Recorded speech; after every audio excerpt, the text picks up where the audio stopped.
Hello, and welcome to the Power Play post-series Q&A that you unlocked in our series finale. Thank you so much for that. And so here we are. We're doing this thing. I am Rick Budd. Once upon a time, your game master. Now just some guy. You stop that right now, sir. And that there was Sam Delev, formerly your Kadrax Eversinger, and there's Omar Najam, your Vion Vigor, Caitlin Bruder, your Benny Beckett, and B Zelda, your Ulez Galley. Hi everybody, hi again. I missed these people. I missed you. Oh my god, seriously. Can you give us I need a recap. I would like last time on Power Play. Previously on Power Play, 4 superheroes went through a bunch of stuff, and it mostly worked out okay for most people. Not everybody, but you know, a good majority, I would say. So I'm going to start by throwing a special thanks as usual to Jake and the mods and everyone at QueueTimes. Thank you so much for coming back for us one last time. Your subs and your bits help support QueueTimes, and that's all we're going to be hitting you up for tonight. There are no rewards here. There's no unlocks tonight. This one is on the house because you unlocked it in the previous game. You can still get Power Play merchandise. There are T-shirts and stickers with Caitlin's incredible character art. Omar's got one of those stickers there. Yeah, Caitlin's got the sticker with Hector Lowe's logo. My girlfriend bought one of the shirts, and she wears it all the time. Yeah. Oh my God. Really cool. B, give your girlfriend a hug on all of our behalves. Yes. You can get those shirts and stickers in season 1, season 4, or season 6 character art, depending on whether you want to see these characters at the beginning, middle, or end of their journeys. They're all awesome. Jake, I'll put the link for the QueueTimes store down in the chat for you. And you can still follow the show at Power Play RPG on Twitter and Instagram. Every piece of art we've ever received is up on Instagram if you ever want to see that, like all the fan art and stuff and everything Caitlin's done. The Twitter account, if we ever have any kind of future plans for the Power Play universe or just for this crew, that is where you are most likely to hear about it first. And we try and tweet out a bunch, everything we can about other projects that these 4 incredible people are involved in. So it's still worth a follow, I think. And that's the announcements. Time for the Power Play Q&A.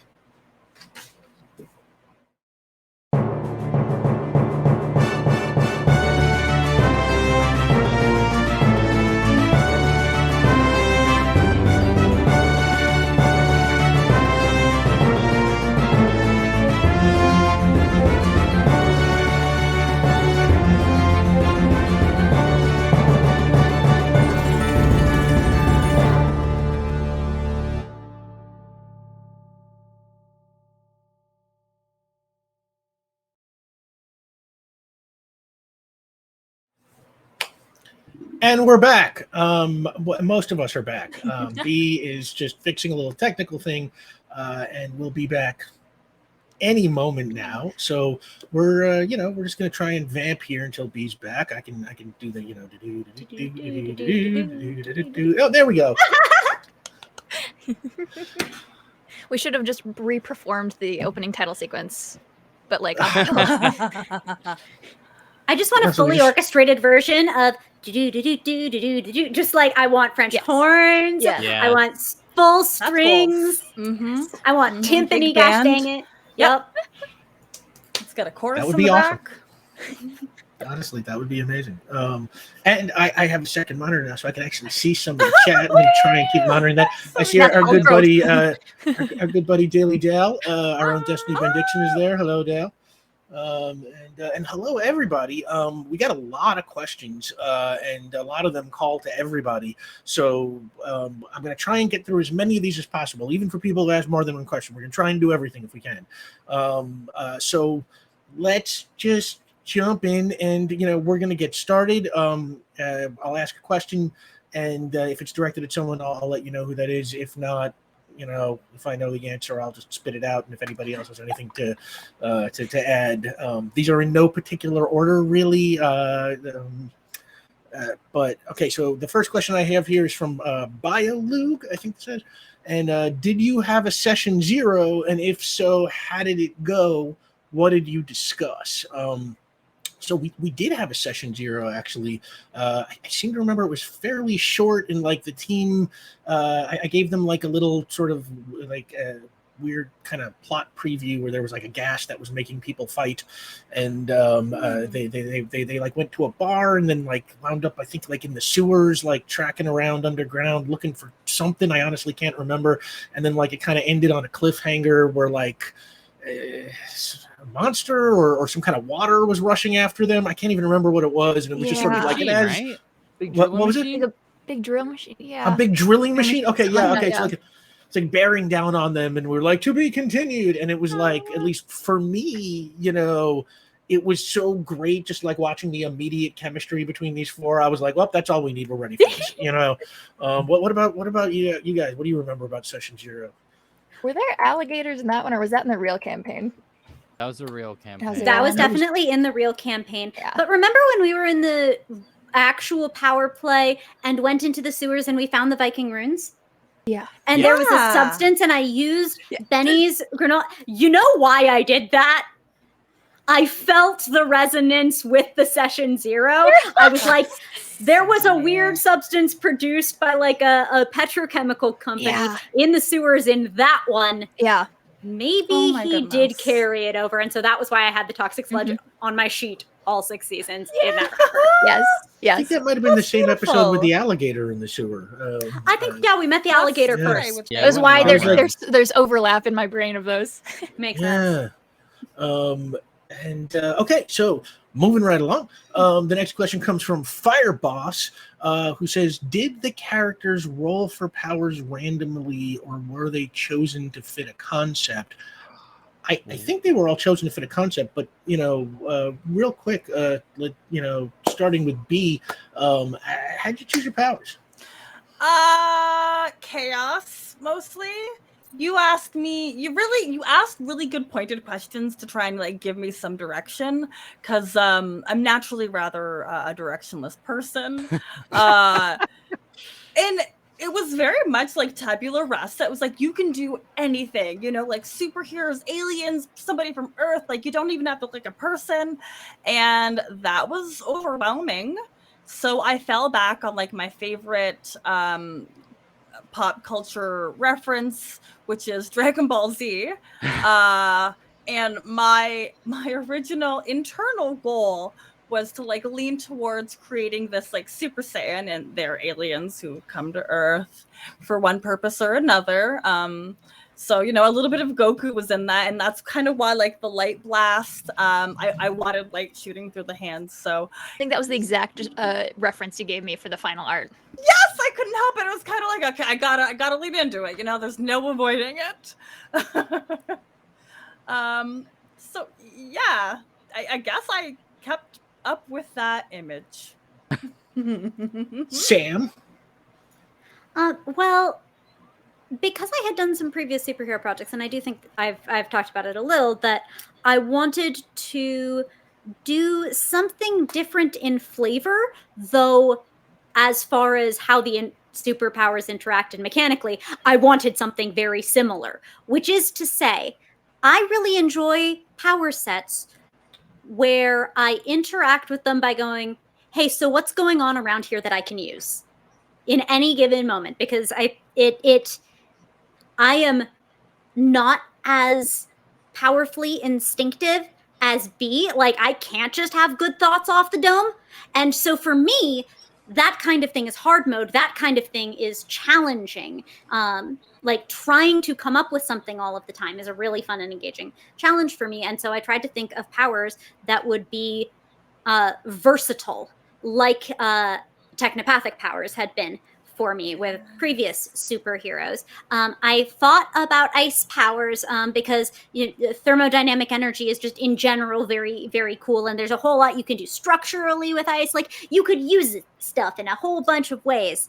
But I had played ice superhero once in a home game with Rick and Amy, and I didn't want to repeat myself in front of Rick because I wanted him to think that I was creative and impressive and stuff. So then I chose like mechanical waves as a power. What are you like on dope? Of course, I think I spent Of course like I am. 90 games of tempting fate with you. How could I not know that you're creative and impressive? Oh my god! Look, I had to try to make up for all that. Okay, I did the best I could. And you played at least 2 superheroes in Tempting Fate, right? We did the DC Comics episode and the Batman villains. Oh, and Spider Into the Spider-Verse. And now So Sun 3. Spider is out, and it's really exciting. Yeah, that's right. You anticipated that by quite a while. So the next question is actually from Night Dragon. It's what's the inspiration thought process behind creating your characters? So it's kind of the same question. So why don't we just take this all the way down the line? Omar. Oh man, what a big question. I mean, originally I kind of stole the idea from Dale, in terms of the Spirit of the West as a character creation. But I remember when we were talking, Rick, originally about like what the show is going to be like and what to do with the characters. A lot of like superhero stuff is reinforcing masculine propaganda. And a lot of like fascism and neo-fascism where it's like, I'm strong and healthy, so I can do whatever the hell I want. And you're just like, that's not true. So the idea of creating a character where we would start to deconstruct that stuff, but like internally, not from the outside of just like, let's beat up this dude and then make him feel bad. That's not really an analysis of those themes and tropes. And so the idea of taking someone who was rooted in the Wild West and who had like a cowboy origin and had like an authority symbol, the sheriff's badge, and then slowly pulling those threads and be like, what's underneath this and what can we wash away that's bad and what stays and what remains for the character. So that was it. And then we also thought that Postcog would tell stories easily. It would help with the mysteries. Yeah, I remember with Vion, there was like, first you were like, oh, I'm phasing the flash power. And then we talked for a while. And then at the end of that conversation, it was like, ooh, what if he's like a ghost and he's naturally phased and his power is to become solid? And then it was like, we just started like kind of spitballing and it just like over the course, it's like the character sort of kept changing. And it's like, what if he's not even the ghost that we think he is? He's actually, and it just kind of, over the first 3 seasons or so, we just kept kind of pulling Vion and stretching that concept more and just more. so everyone knows what it's like to work with Rick, you'll like work on, like you'll discuss something that you thought about for like 15 minutes and then Rick will be like, great, cool. What if, and then we'll turn the entire idea on itself and we'll like completely revolutionize the concept and be like, what about this genius take on it? Like, what if we redid the idea of ghosts? And you're like, yeah, actually you're right. Yeah, that's actually pretty good. Or you could give him so much and he will actually read and care about all of it. Oh, yeah. Yes. You can give him an arbitrarily large amount and he will genuinely be enthusiastic about reading it and have engaged with it and like think about it and or you give him a seed that you were going to plant but forgot about, so it got a little weird, but it's still a good idea. And then he takes it and grows into something beautiful. Oh, Rick, you're fantastic. And we could not have created the story without you. Yes. Oh my God, yes. A million times yes. Stop that. I'm so happy I was trying to save my backdrop through all that. It sounded it was no, y'all are just, honestly, it was like, it's just you put in so much incredible stuff to work with. It's like it was so easy to build this series around your ideas. Caitlin, what about Benny? I think I've mentioned this before. I don't remember for sure, but so when I was really young, my friend and I would get together like every weekend and we would write short little stories together.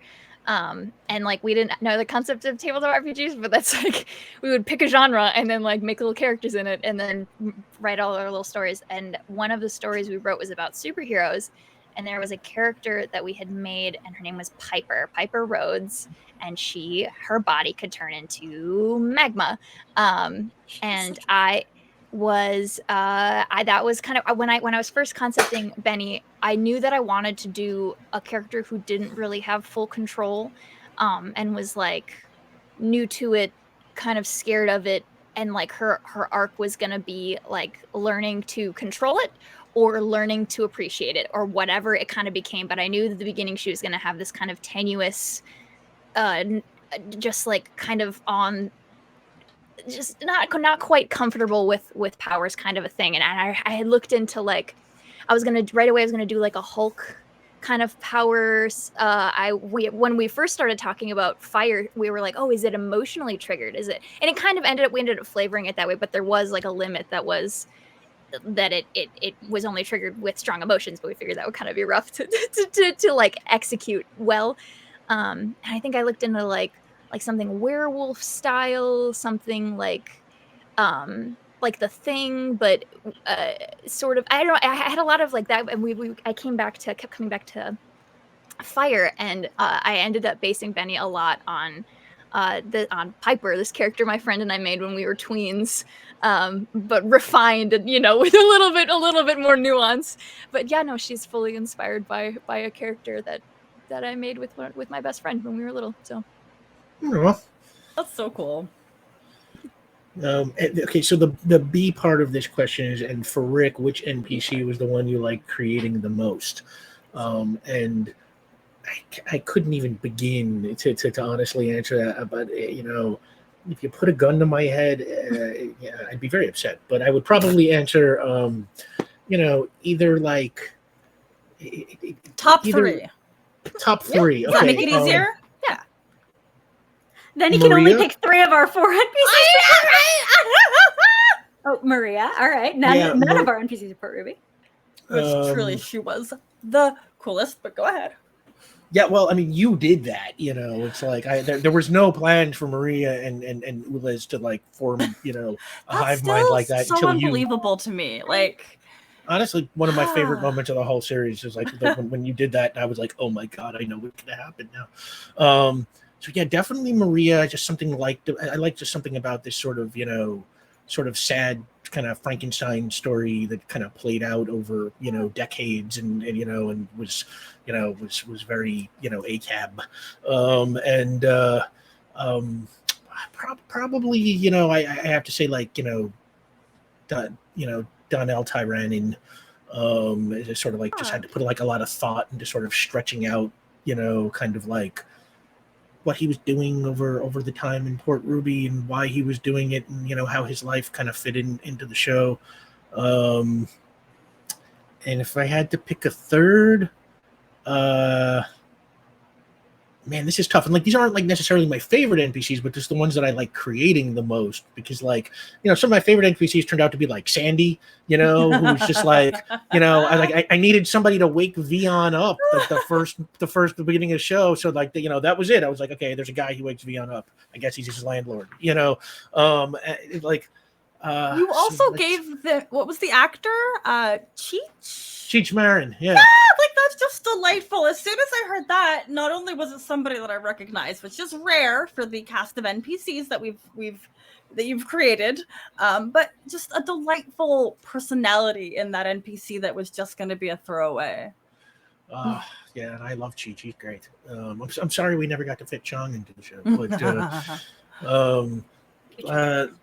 yeah, perhaps.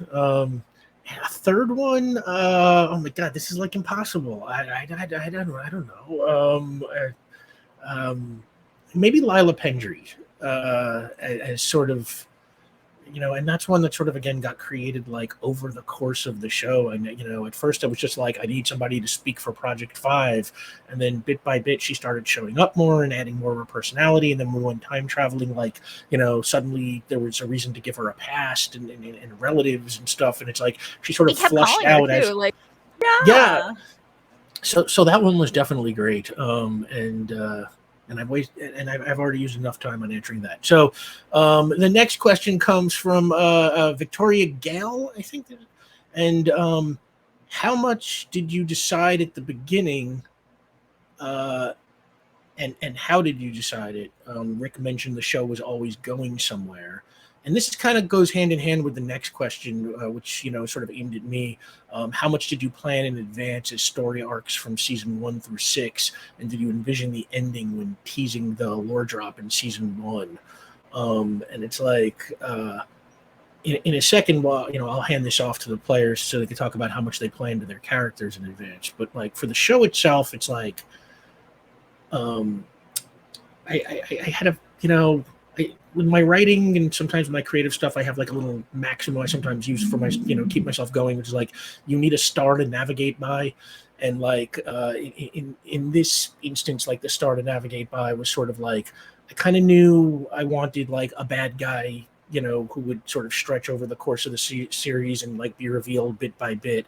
And like, I lived in Manhattan for a long time, and I've told the cast about this, but it's like, when I used to live in Manhattan, I used to think all the time, I was taught in school that like the Dutch bought Manhattan Island from the indigenous population for like $24 worth of trinkets or something like that. I don't know if that's a true story or if it's apocryphal or whatever, but whatever the case is, like clearly some nasty, shitty colonial stuff, went down, and the city of Manhattan was all sort of built on top of all those colonial evils. And like, eventually one day, when I started thinking about building a superhero story, I was like, what if all the colonial evil that the city was built on top of was personified into a guy, and he was just buried literally underneath the city, kind of waiting to emerge. So it's like, I kind of always, when I did the lore drop in the first game, it's like, I didn't have a name for Donnell Tyrannus, I didn't have a name for the Alchemist, I didn't have a name for the Star of Estrovia, I didn't exactly know the details of any of their stories, but I knew that like, this guy represents colonial evil, and the whole city, he's for some reason he's buried under the city and will emerge for the final season or something like that, or the second half of the series. And it's like by season 2 I had figured out a little bit more of it. Actually, Declan Eklund in the episode I think we called Endeavor, Declan Eklund tells the team essentially like, this whole town is, this whole city is built on top of evil, and it's infected, its DNA is infected, and in the end we're all going to tear each other apart. And it was like, right there, like by season, the middle of season 2, I knew, had some vague sense of what the big fight of the finale would sort of look like, but the rest of it kind of just picked up as it went. And it's like, otherwise it's like, I knew I wanted to go to space, although I didn't, those the space season kind of took shape as we did it, and I knew I wanted to time travel at least a little bit. Really? Yes, I love time travel stories, and Yeah. I always wanted Benny to be the source of her own power. It was like, that's so good. yeah, I was just sort of like, Caitlin didn't want to know how Benny got her powers, so she told me to make something up, and I was like, experiment, parent with superpowers, all felt kind of plotty, and it was like I kind of wanted something with a little bit more like thematic resonance to it, and it felt to me that like you can be the source of your own power, you're the fire inside you.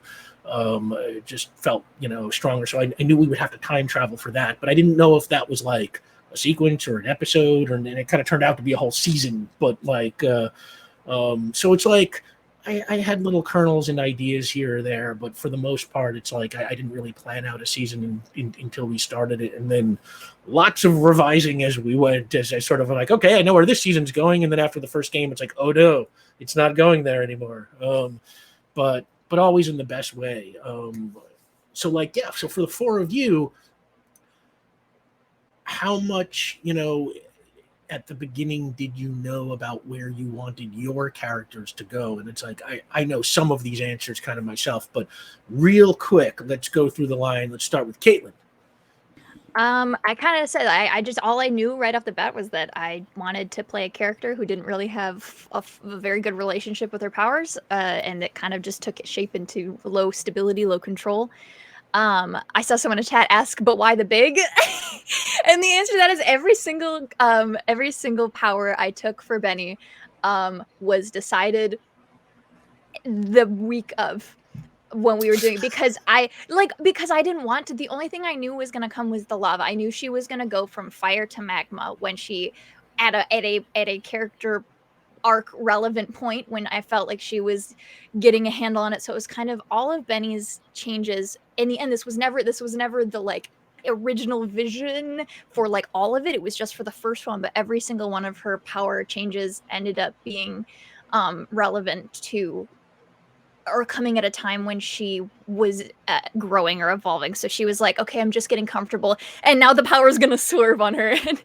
And that was all kind of unintentional. And the big was just like a thing where she was starting to feel really comfortable in her own skin. But she was still hiding. And I was like, okay, how can we make this more difficult for her? In one, I think at that change, I was thinking of either leaping, which is like not quite flying, but like whatever. And I was like, I needed some sort of, I'm the only one without a travel ability. And so I was looking at leaping, and then I was like, but what if I was really big? And then I remembered Tafiti. I think I said that when we first got that power, and it just kind of became that sort of thing. And then later she was a star, and none of that was planned in the beginning. None of it, like the only thing I knew was fire to magma, and everything else was just came as the story went. I don't remember if I've said this on the show or not, but when Rick described Benny's, when she gave herself her powers, like I said, I didn't know any of that was going to be the case, but when Rick described her getting her powers and saying that the magma went white, I was like, oh, that's going to stay. Like, that's on purpose now. Like, that's going to stay. This, like, she's giving this change to her younger self, but now her younger self is going to have an influence on her now. And so every time that kind of like, anytime there was another big change, another major thing, something changed. So it went from the powers to like the visual change. And so she started to get to like the like nebula look, and then she was getting bigger and all of that stuff. So long answer short, I didn't really plan anything. Benny took me there. Benny kind of had her little journeys, and every step she took kind of influenced where her powers went. I didn't plan any of it ahead of time. I just wanted to see what happened with her. So Omar. I didn't have a whole lot planned, honestly. I would have cast this talented. I thought it'd be fun to have a character that was aimless until the very moment that he met the team, and that he would find his direction with everybody and kind of explore that and fit into the dynamic. I think the only thing is I came into it that are like funny enough, like following to the end, is that I knew that he took his life for granted and that he wanted a purpose. And I think that the way that the story ended for Vion, it was really interesting because I think he finally appreciated life, but in finding a purpose, realized that it would require sacrificing his time. And so it was like a very bittersweet achievement of like a goal. But that was the main thing, was just coming in and just being like, this guy's got very little going on, and like building the family and like falling in love with everybody and like discovering what makes life important through the other characters was kind of just what drove him. So, yeah. Sam. Okay. An abridged summary of my thought process. Okay, not a superhero I've played before, not a mutant. Okay, what other kind of superheroes exist in Marvel? Well, there's magic. I don't really have very much to say about magic, and if I did, I probably want to do it in the context of Dungeons and Dragons. Okay, aliens. All right, why would an alien be on Earth? Well, okay, if they're there because they are lost, I'm probably going to be like kind of scared a lot, and I don't really want to play into a nervous. That just doesn't feel like fun bleed. Okay, really happy tourist, like, two flower out of Discworld kind of vibe. No, I've actually done that, and I've done it with an alien before, so that would be a bit repetitive. Okay, what if I was there to conquer? Oh, wow. Do I think I even can play a heel? It's certainly not something I've done before, but then at least colonialism can be its own heel, because I will be the tip of the spear in an alien invasion, and I don't know that Rick is about to do something like that that's also thematically aligned. I'm coming up with this just to try to do something I haven't done before. Okay, we came here, and I probably don't want to be fresh off the boat, or I will constantly be discovering absolutely everything all of the time, and that's maybe a little too much. So I've been here for a while, so the invasion must have failed. I'm an alien who came here on a failed alien invasion, and that is as far as I've gotten, because I didn't look up anything like immortality, and by extension, any Eversinger lore or anything related to that, until I needed to find another power that apparently wasn't going to be sound, because I mean, they have their shtick, and then they had another shtick. So everything came from just trying to find another power for that. None of that was planned. And so I suppose it is a serendipitous confluence of events that both Rick and I wanted to say fuck colonialism with the entirety of our torso. Yeah, that dovetailed very nicely, actually. B. Nah, I don't really plan anything, so it was. You are a perfect creature. Seriously, literally nothing, and like Rick, again, I just am so grateful for how you worked with me because I'm often the nightmare player. But What? Whoever told you that, you should punch them in the nose. Maybe I'll karate chop them in the throat when I see them. That next. works. That works. Yeah. Give me names and addresses. You were with I'm us literally the on my whole way. time. The whole time you were with us, you never left our sight. Yeah. Everybody in chat will back that up. Yeah. I love it. So nonetheless, though, like, yeah, I had zero plans, nothing prepped, because that's how I like to play games. But sometimes I know that stresses a lot of people out, and it worked flawlessly.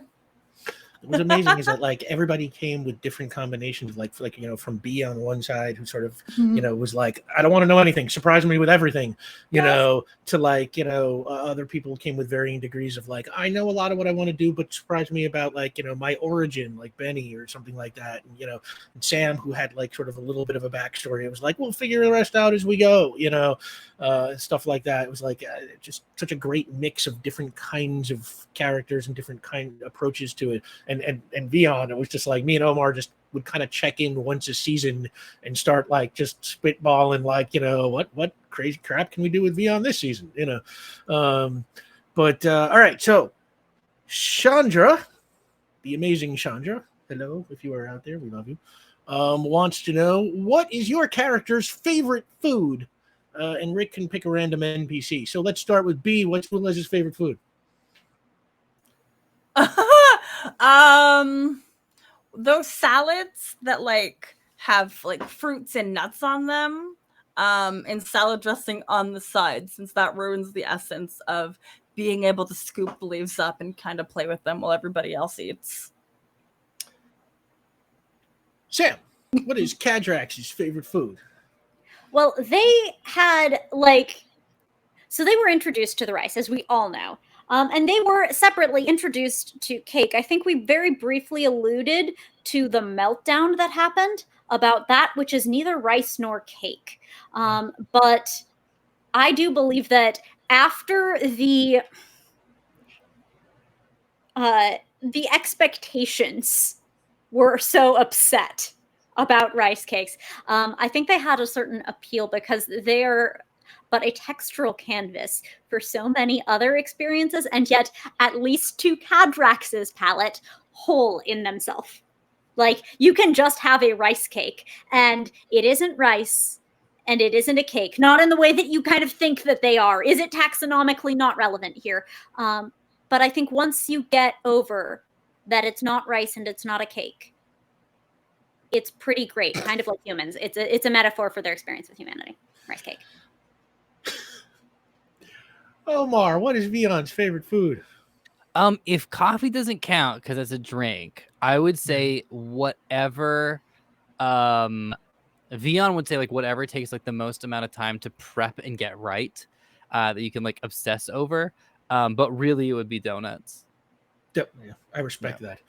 Caitlin, what is Benny's favorite food?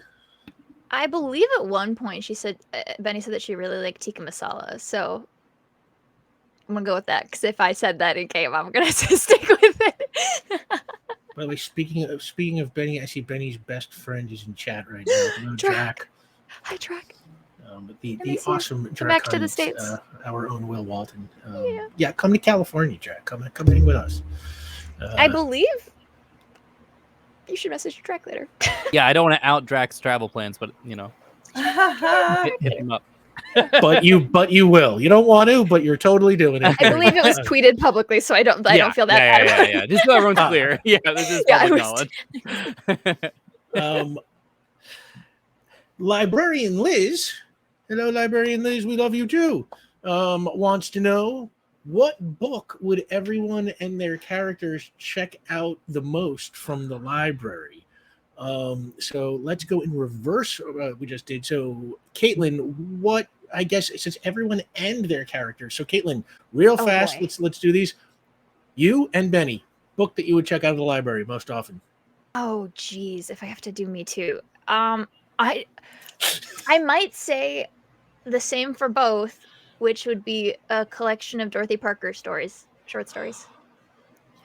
I think it would be the same. I think, yeah. I have three copies. And I think that would speak to Benny.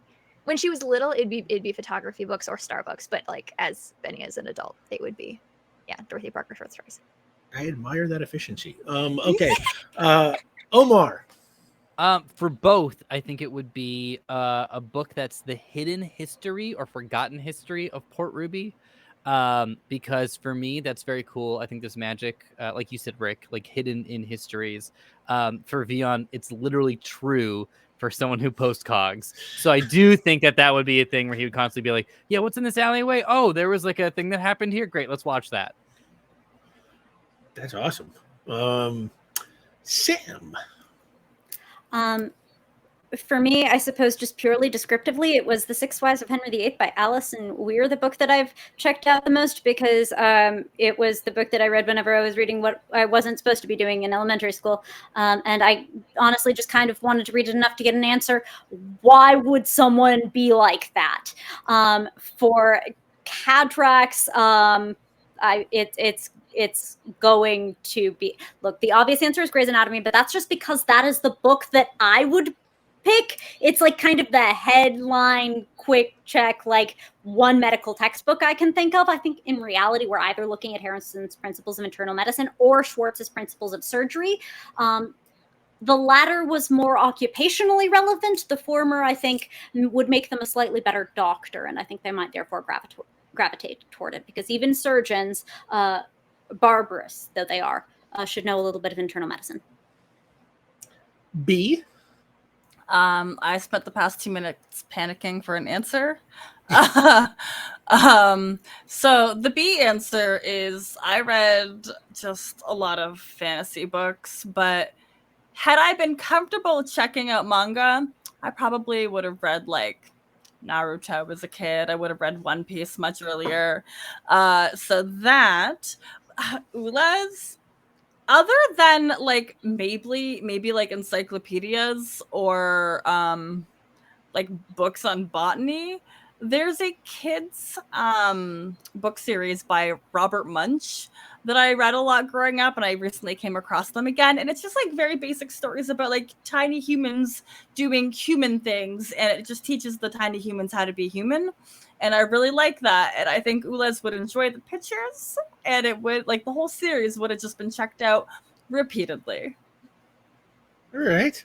So first of all, I just realized I forgot to answer Chandra's question from before about a random NPC's favorite food. So I'm going to say Henry Park is a pepperoni pizza man. All about pizza by the slice. He lives in Port Ruby. It's all really good there. And Henry Park, all about the pepperoni.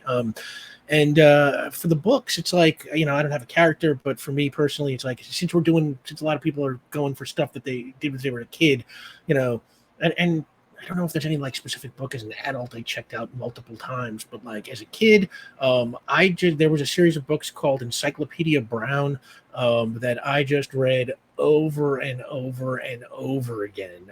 I loved that series, and there was like a cheap knockoff of it called Einstein Anderson that was not bad, but it was like Encyclopedia Brown, but with sort of like a science-based mysteries. Yeah, Sam, you would have ate this up, Sam. Encyclopedia Brown, so beautifully, transcendently character consistent with you, Rick Bud. I appreciate that. I will take that as a compliment. So that brings us along to the next question from Adventure. What is something about your character that surprised you? And for Rick, what part of the setting that you didn't? What's part of the setting that you didn't plan but grew to love? So we're gonna go reverse order again. B, what's something about Ules that surprised you? All of them.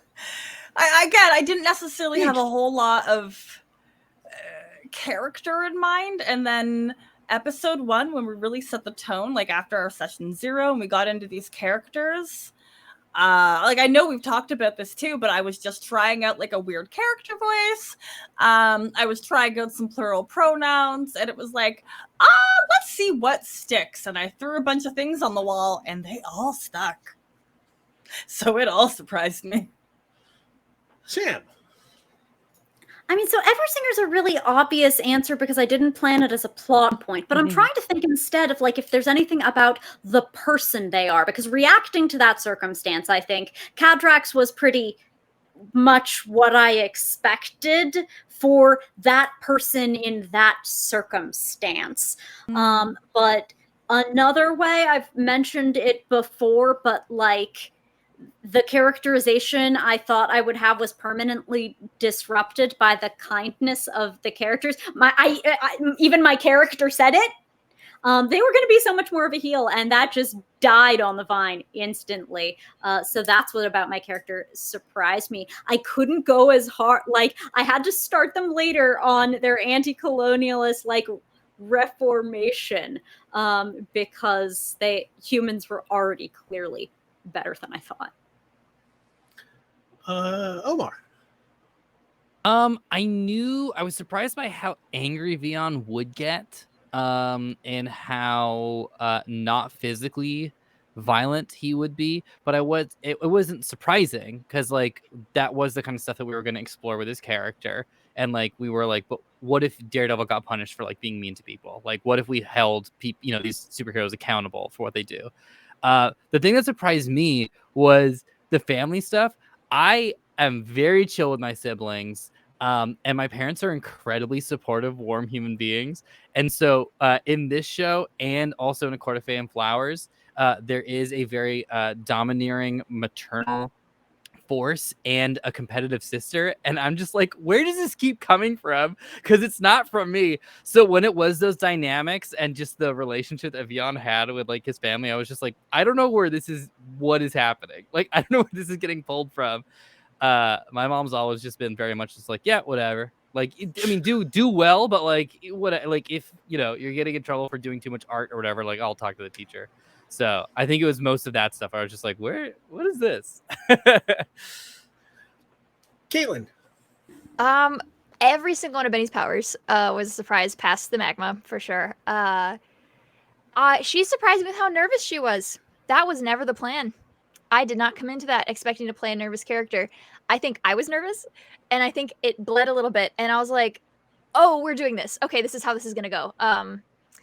Yeah, no, I had originally concepted Benny to be kind of like, I was going to lean into the hothead. Like, she literally has fire powers. She struggles with her powers because it's an emotional thing. She's kind of all over the place. But she ended up being a really nervous kid. None of that was on purpose. It was just, that's kind of how one of the interactions started.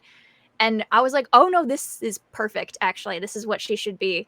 And yeah, that became like her whole thing. It kind of informed her whole arc. It changed everything kind of about it. And similarly to Sam, like coming into like the kindness and gentleness of everyone, I was like, there is no way I can be a dickhead. Like, this is not like, Benny cannot be an asshole. Not with this group. This needs it's just, she got a lot gentler, like in the session 0. Yeah, that was, I love her so much. Oh yeah. Oh god. Yeah, I love Benny. And it's like, and it was amazing. There's that, like, so many RPG groups. There's that one person who wants to be like this snarky, kind of difficult, or sort of Lancer character, and it's like nobody here did that. Everybody here was just like, I mean, warm and lovable. And it was great. Okay, so Rick, what's part of the setting you didn't plan but grew to love? Oh my god, it's like there's so much stuff. I couldn't even begin. It's like,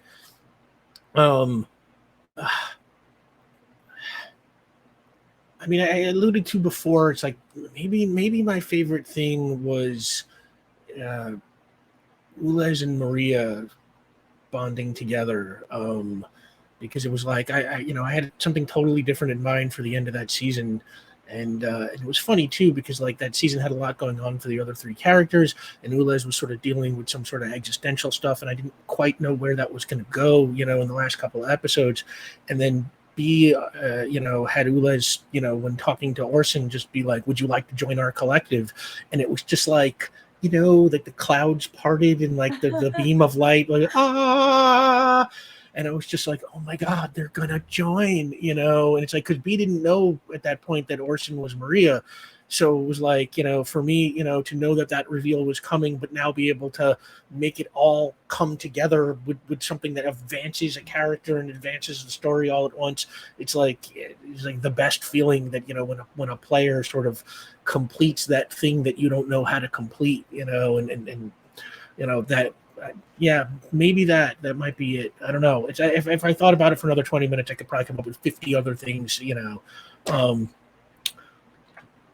But the next question, okay, this is a long question from Victoria Gale again. So about the first time Cadrax died, which was the most shocking moment in the entire series for me.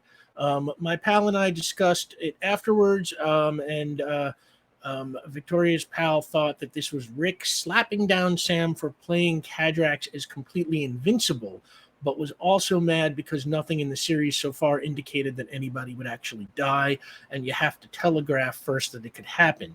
I was shocked, but trusting that somehow Sam would continue in the show. I thought the scene was meant to indicate how truly evil Sonny and his people were. Of course, we now know what happened, but I still want to know all the details behind the scenes. Was Rick slapping down Sam, showing Sonny was evil, something else?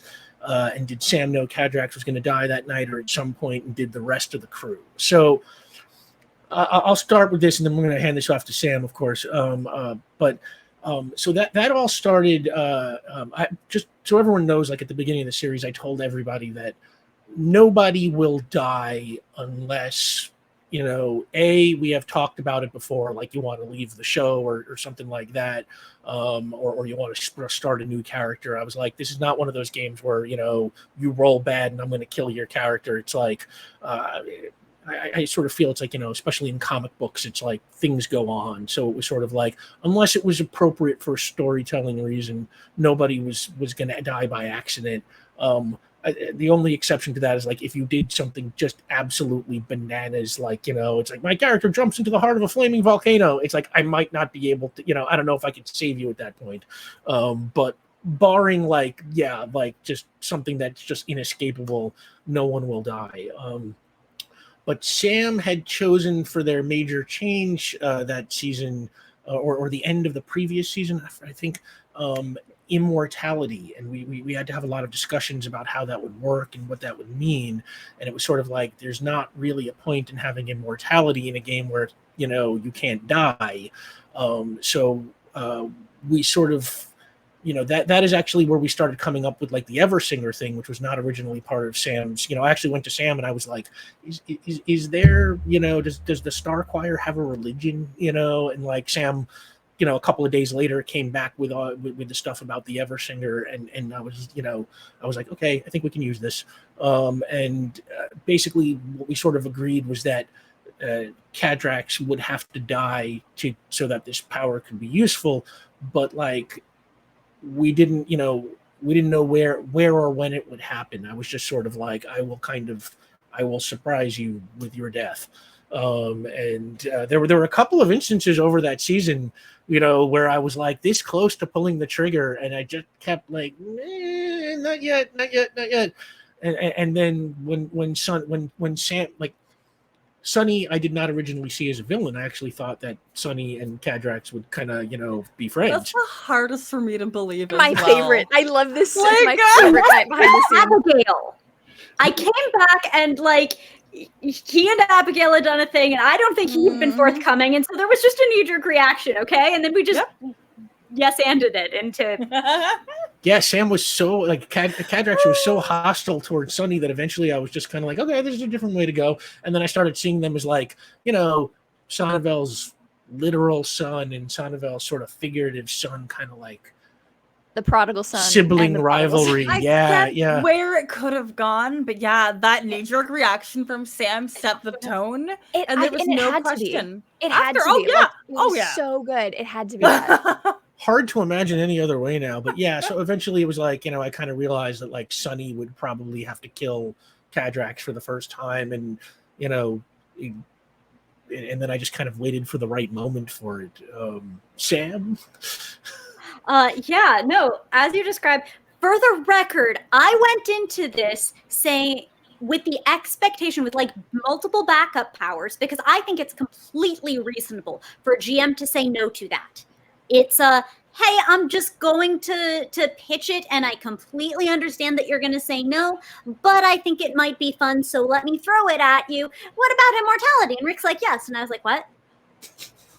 I was not expecting you to say yes, because you're very mindful of all sorts of stuff. And then he's like, well, and then we would have to kill you. And so for me, you have to understand, remember that time we ran across the street after Tula? I thought I was going to get hit with a car and killed because we had to show my immortality at some point. So that season, Rick talks about there a few times. I thought for me, it's just like these constant fake outs of a dramatic irony that I knew and I, terrible player that I was, didn't share with my castmates at all. I just didn't talk about what power major change I had gotten that season. And then eventually I got murked, and I knew that I was going to, and we were running out of episodes. But the moment of the stabby stab was itself surprising to me. And from that, we got more of the sort of Eversinger mythology just patterning off of what Sonny ultimately did. Like the Phobos Smith was backwards compatible. That was a second thing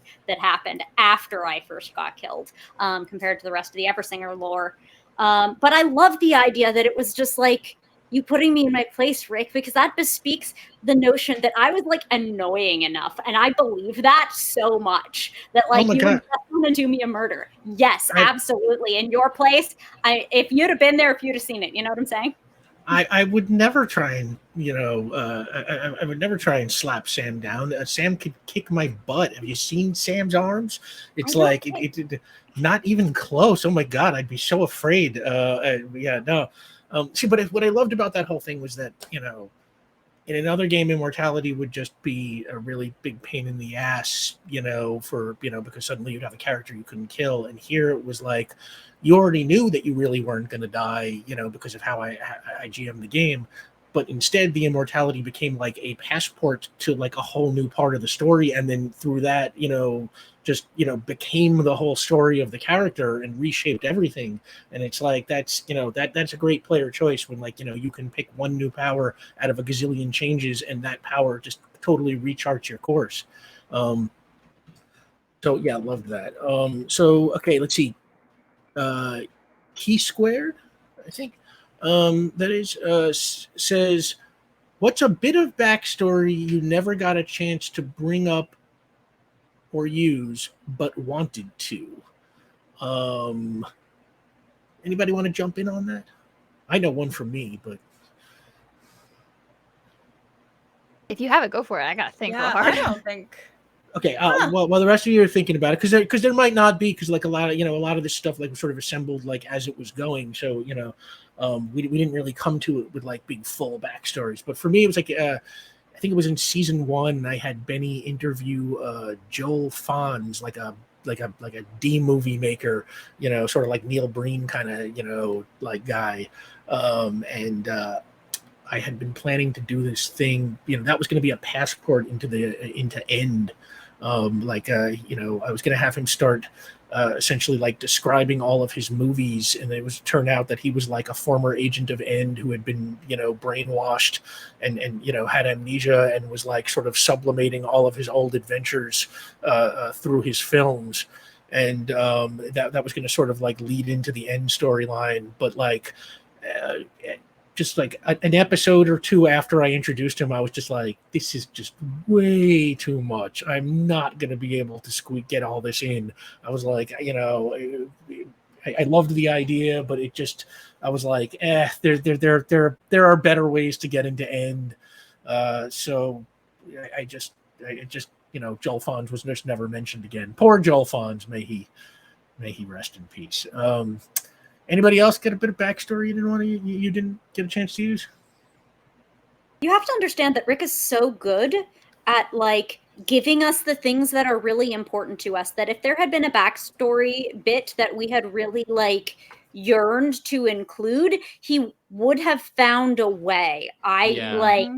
For all that he's such a planner GM, he's also like, if there's a thing, he will figure out how to fit it into the plan, because he's also very creative. He's like the perfect union of like planning and impulsing. Stop that. The only thing I can think of is not really plot or like anything relevant to anything except for when we were making Benny, was that I ended up picking Benny's name, and then I picked Eileen's name, and then I found the name Lola on a list, and I was like, oh no, this was on purpose then. So I picked Benny, her like nickname, before I picked the rest of it. So I was like, okay, so Benny's definitely her nickname. That's not on her birth certificate.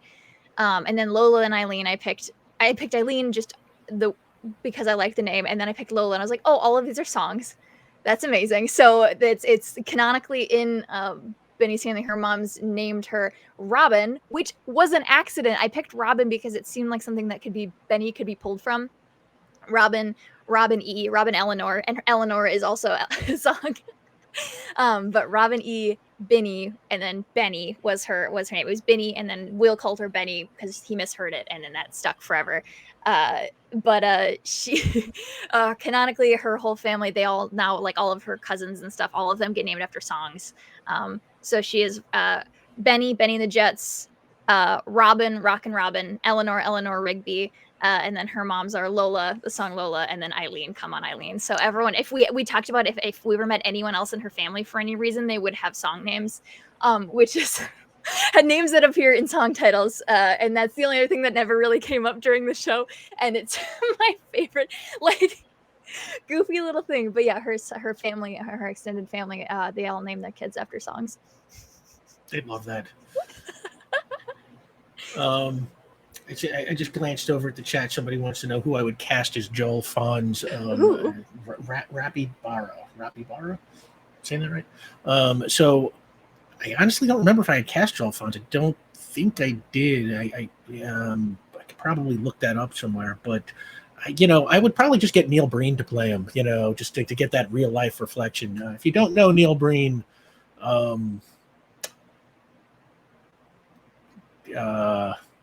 well, Neil Breen makes the best worst movies in the history of the universe. There's kind of no way to describe how awful these films are, but in kind of an entertaining way. Anyway, moving along. BioLuke again wants to know, how did you come up with new directions for your characters to go towards? Was it chosen by the player, or did you have group brainstorm sessions, or did the GM propose certain options for powers and stories? I don't think any group brainstorming. I know periodically checked in with everybody about their individual characters, and sort of I would find out, do you have any wishes? What would you like to happen this season? It's like, how do you feel about where you're at and stuff like that, and that kind of stuff. What about y'all? Did anything to say as far as how you came up with the directions your characters moved in? The one thing I had was, I want Benny to feel comfortable in her skin. That was the only plot, and I was like, this could last 2 seasons, and then we could get her a new arc. And it ended up being the whole, like, that was her whole story, was finding herself, like finding, like making a good relationship with herself. My ring just flew off my finger. And it was, that was not real. I was like, maybe like a season or 2, and then she'll get her magma, and then we'll like kind of move forward. But no, and I was literally just talking to Sam earlier about this today, but like, it was not intentional that her story is pretty much like a coming out story. Like, that was never the plan. But I am the way I am, and I guess that just like was like, oh yes, this is what we're doing. Yes. But no, that was the idea I had, was I just wanted her to like figure out how to be Benny Beckett, and that became her whole story. it was great. And that was one of the things that I loved about the whole show was that like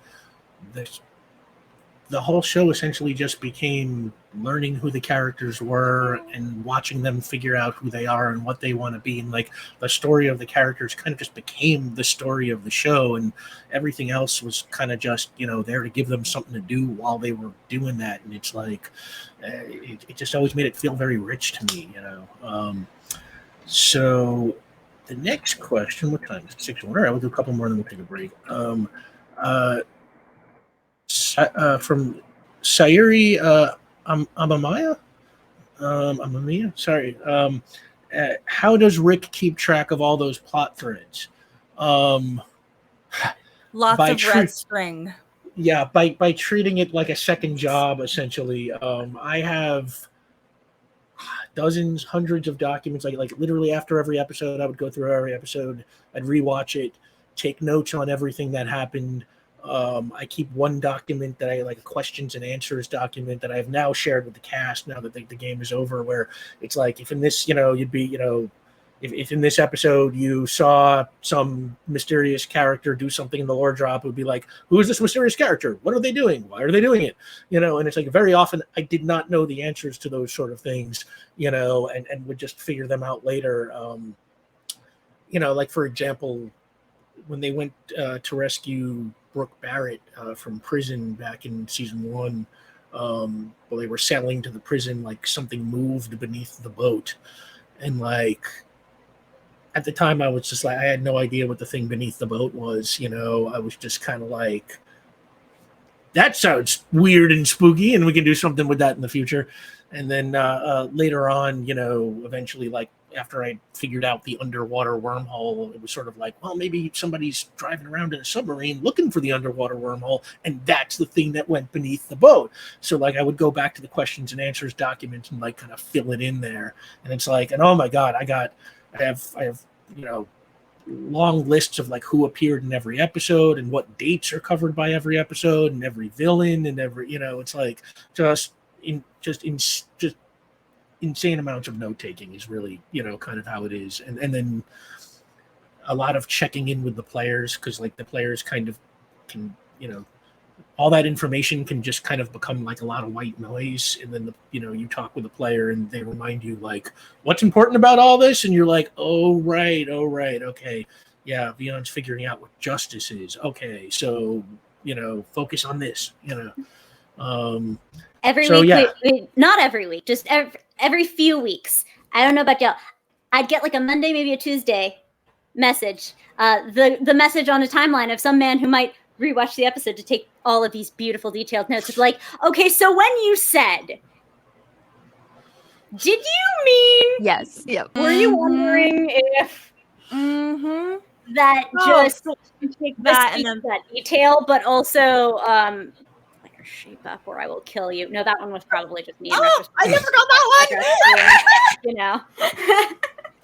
I remember I got a few like, hey, I was watching the VOD, and this like what was this from or whatever, like that happened a few times, or we had like What made audio you say issues once. Do you remember what you said? Can you check this timestamp and tell me if you remember what you said? Like, and so every week we're reminded that like how diligent Rick is with this. Like it is, everything about this timeline in this game is pristine because there are notes. Like none of it there. Like he says the dates every single episode because he knows what day of the, like he knows what day it is. He knows what day of the week, what day of the year. It's amazing. And the downside of all that is that like I only remember the stuff I get wrong. So it's like, to this day I wake up in the middle of the night being like, oh my God, in episode 42, I accidentally placed this business in the wrong part of Baronsdale. I said this down, I meant this down. It's like, yeah, what if everyone gets confused? So yeah. I thank you for everybody bearing with my anal retentiveness. So Rick is to the behind the scenes what I am to note taking. Afterwards, but he does it digitally, so it's way more comprehensive and organized. It's beautiful, and we feel so well supported by it that like, yo, you know how validating it is as someone who does this stuff to like have someone who cares that much about like that thing you said. They don't make two of you, Rick Bud. Correct. Oh, dude, don't stop that. At least not until we get the cloning pass up. when you have people who are saying such great stuff, it's like you just want to do it. We have said it before, I think, but just like one of the things that makes this show so special is just how much everyone cares. Like all of the players, everyone at the table, like we care about the world, we care about each other, we care about our characters, we care about everyone else's characters. Our characters care about each other's characters, our characters care about the world. It is just this, everybody cares so much, and like it makes such a beautiful, like, it's why this is so beautiful, is because of that, I think, in my opinion. But I think it's just wonderful. No, you are correct. There's just so much love in here. I don't know if y'all can tell, but we just love all of this in each other so much. So true. Oh my god. And yeah, it's like, when you care about what you do, I think, that's kind of where quality flows from, so Gemini Lightning asks, if your character at the end of the campaign could send a message to your character at the beginning of the campaign, but it would be from an anonymous source, what would they say? How would they phrase the message so that their past selves would know the message can be trusted? Wow. Oh my god. Can I jump that one? Yeah, do it. Okay, little Ulez, who found themselves in a dumpster at the beginning of episode 1, could really have benefited from a message from, another Ulez Gali designation that just said, like, we will be okay. We will find friends and we will be okay. Because, oof. Like, like Benny, like Caitlin, you kind of took your nervousness and kind of placed that into Benny. I opted to play this character where I agreed, because I had planned nothing in terms of backstory, that I had amnesia. So I was just going into this like, whew, okay, so this character, what are they going to be like? And then there was a lot of that anxiety.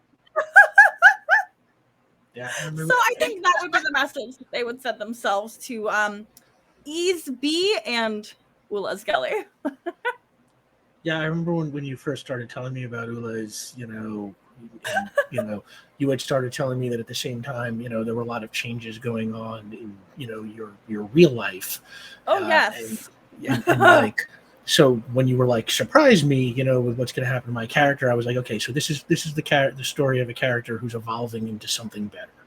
And and it was like, so they should start kind of, crawling out of the trash and just headed up. But that's a great one.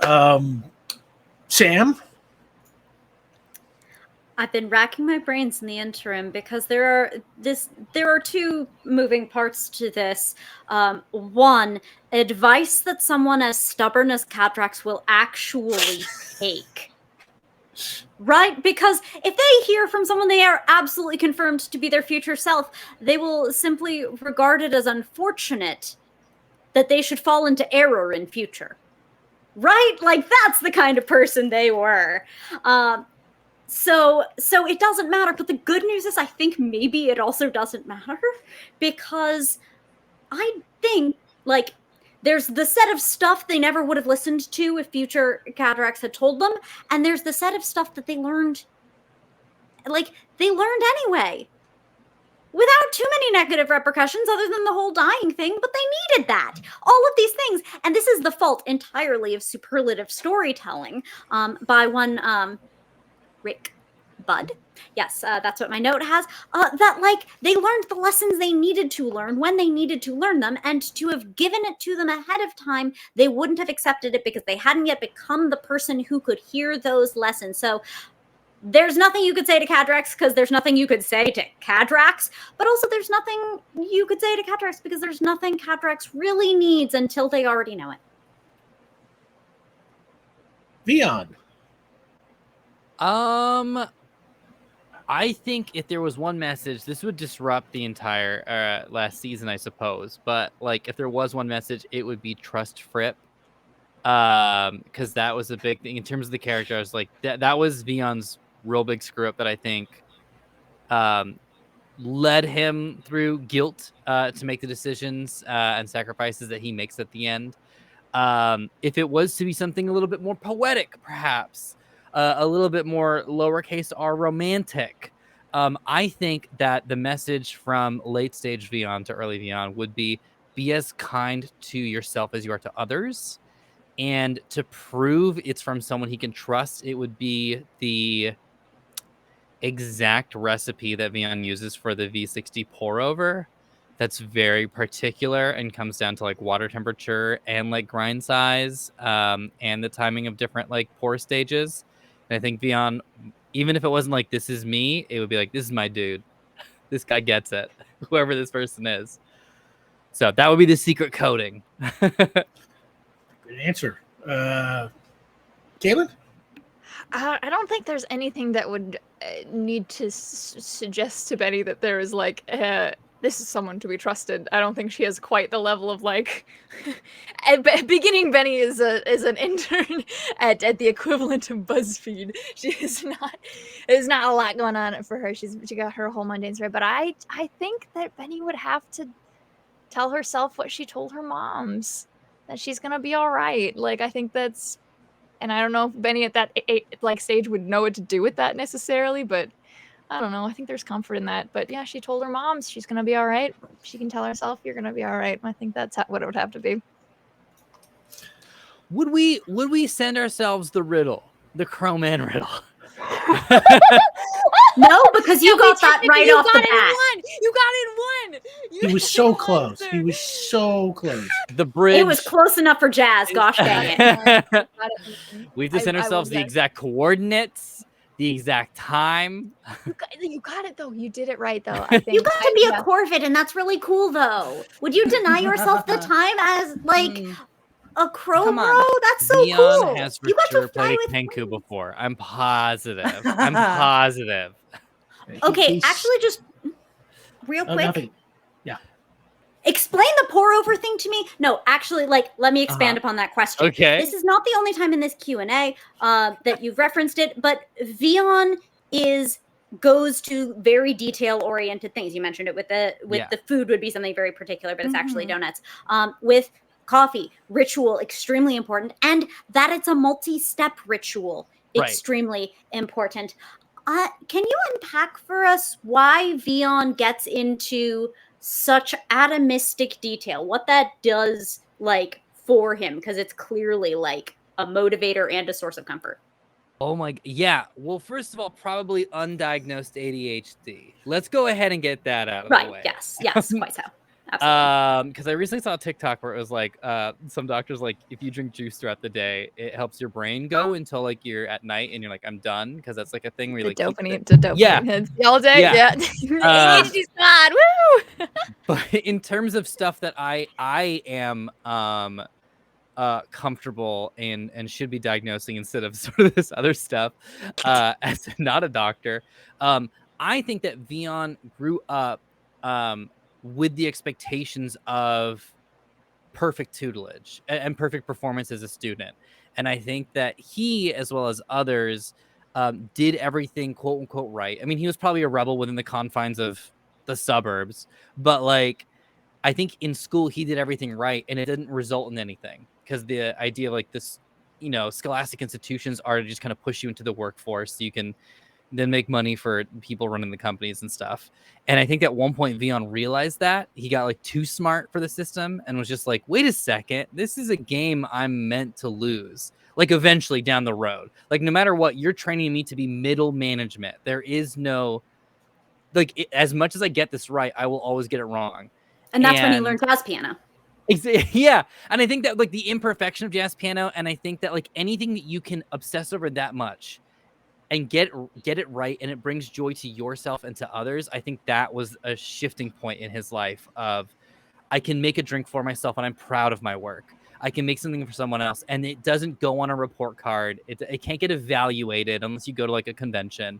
Like, it's something that you can make a good cup of coffee for a friend when they need it and you give it to them. And I think that became kind of a thing. And this is a long answer, so I won't get to the whole thing of it, but there was an aspect of Vion that was like, moments are important, and there are ghosts of moments where it's not the cup of coffee itself, it's the remembering the cup of coffee later that brings you joy, and you're haunted in a good way by good things that happen in your life. And I think that he found the joy in stuff like coffee versus stuff like I wrote the perfect book report.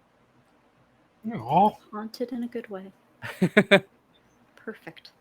Like that coffee. You should be a writer, man. So Dervish wants to know, was there something memorable that someone did out of character that you'll treasure? For me, it's Omar's writing. Perfect segue there.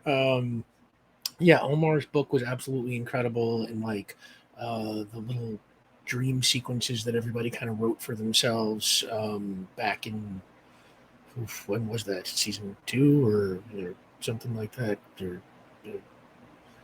way back when, were great. But like for me personally, it was when Sam and Caitlin transcribed Sonnevel's lullaby into actual I was sheet gonna music. say that.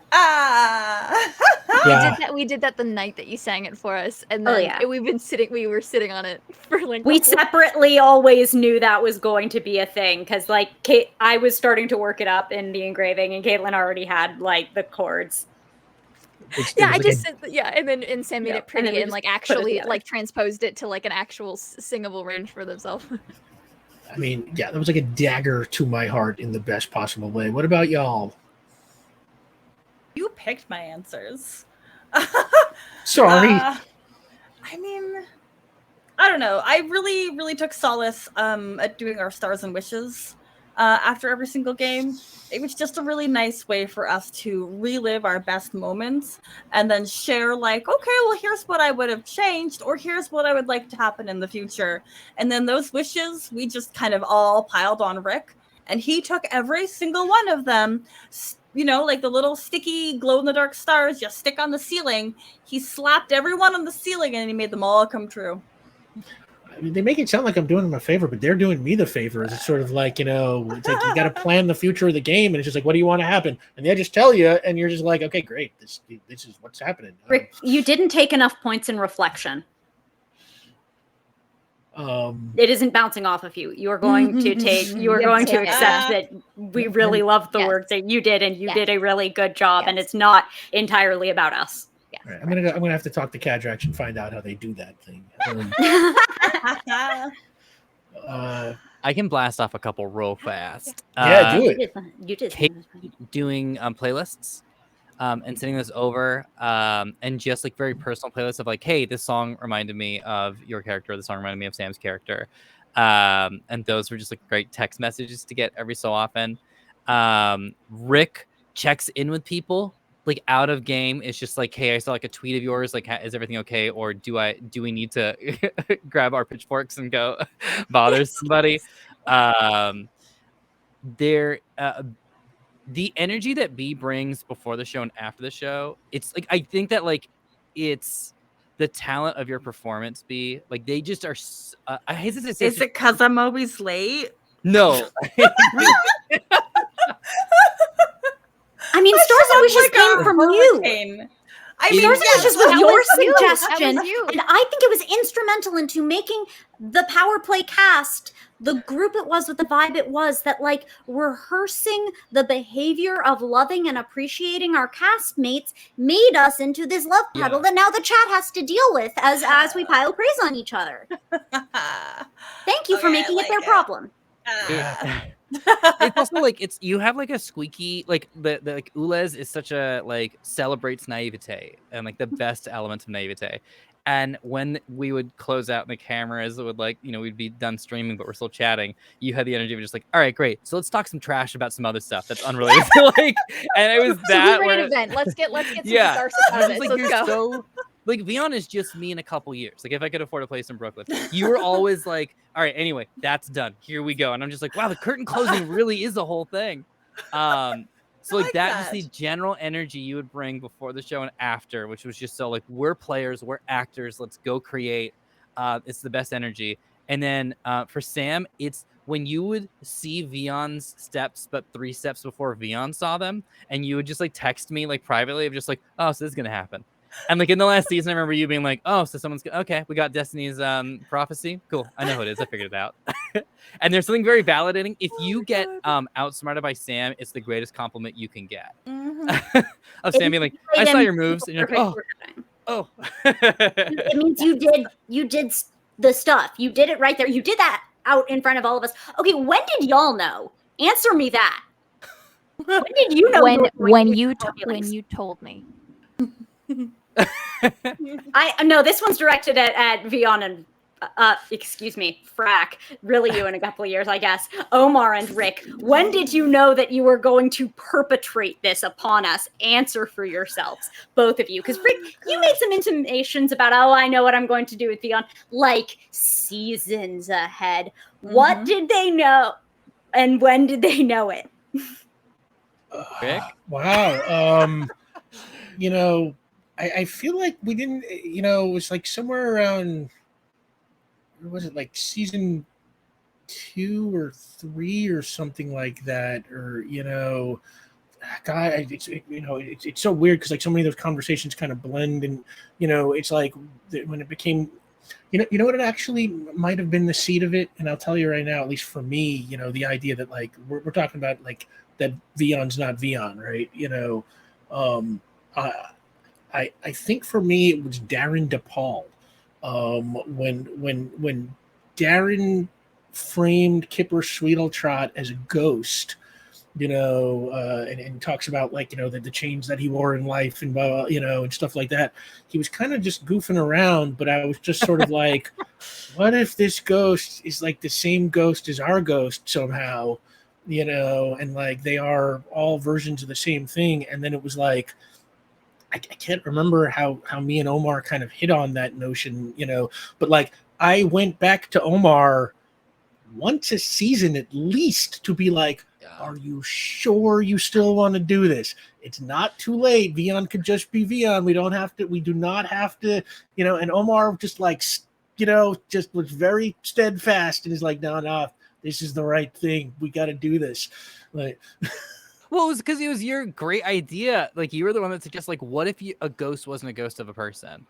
And, like, the trajectory that created for us was, like, you know, as previously mentioned, like, loving yourself. And that was Vion's thing. Like, I need to learn how to love myself. And it's so interesting where it's like, I think that's like a thing that you can kind of autopilot a little bit and, like, look in the mirror and be like, you're great, wonderful.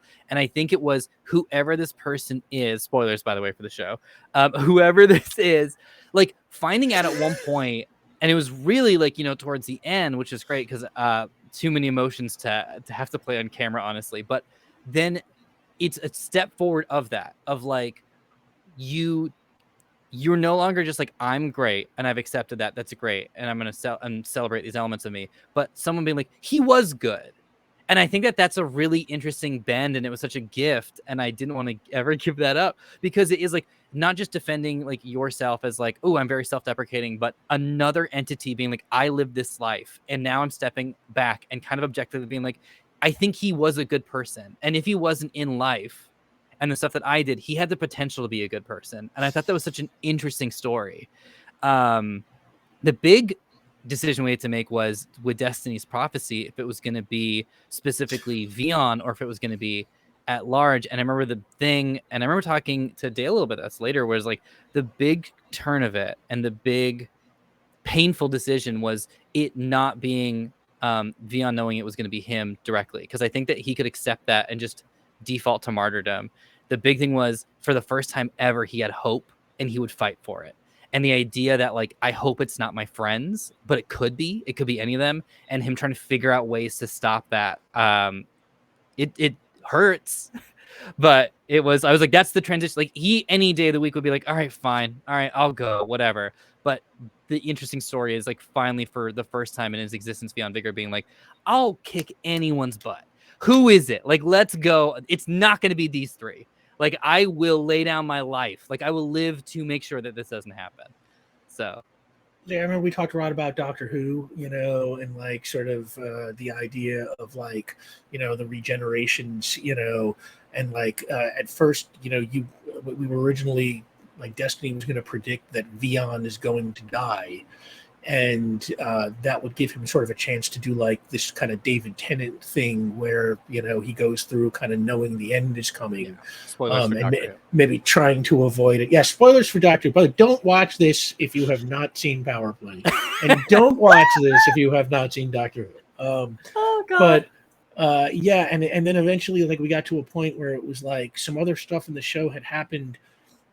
Like Les had been told that they were mortal, now by Molly, and Cadrax's resurrections were like kind of running out, and it suddenly we had this like kind of reconsideration about like maybe Destiny should just be like someone's gonna die.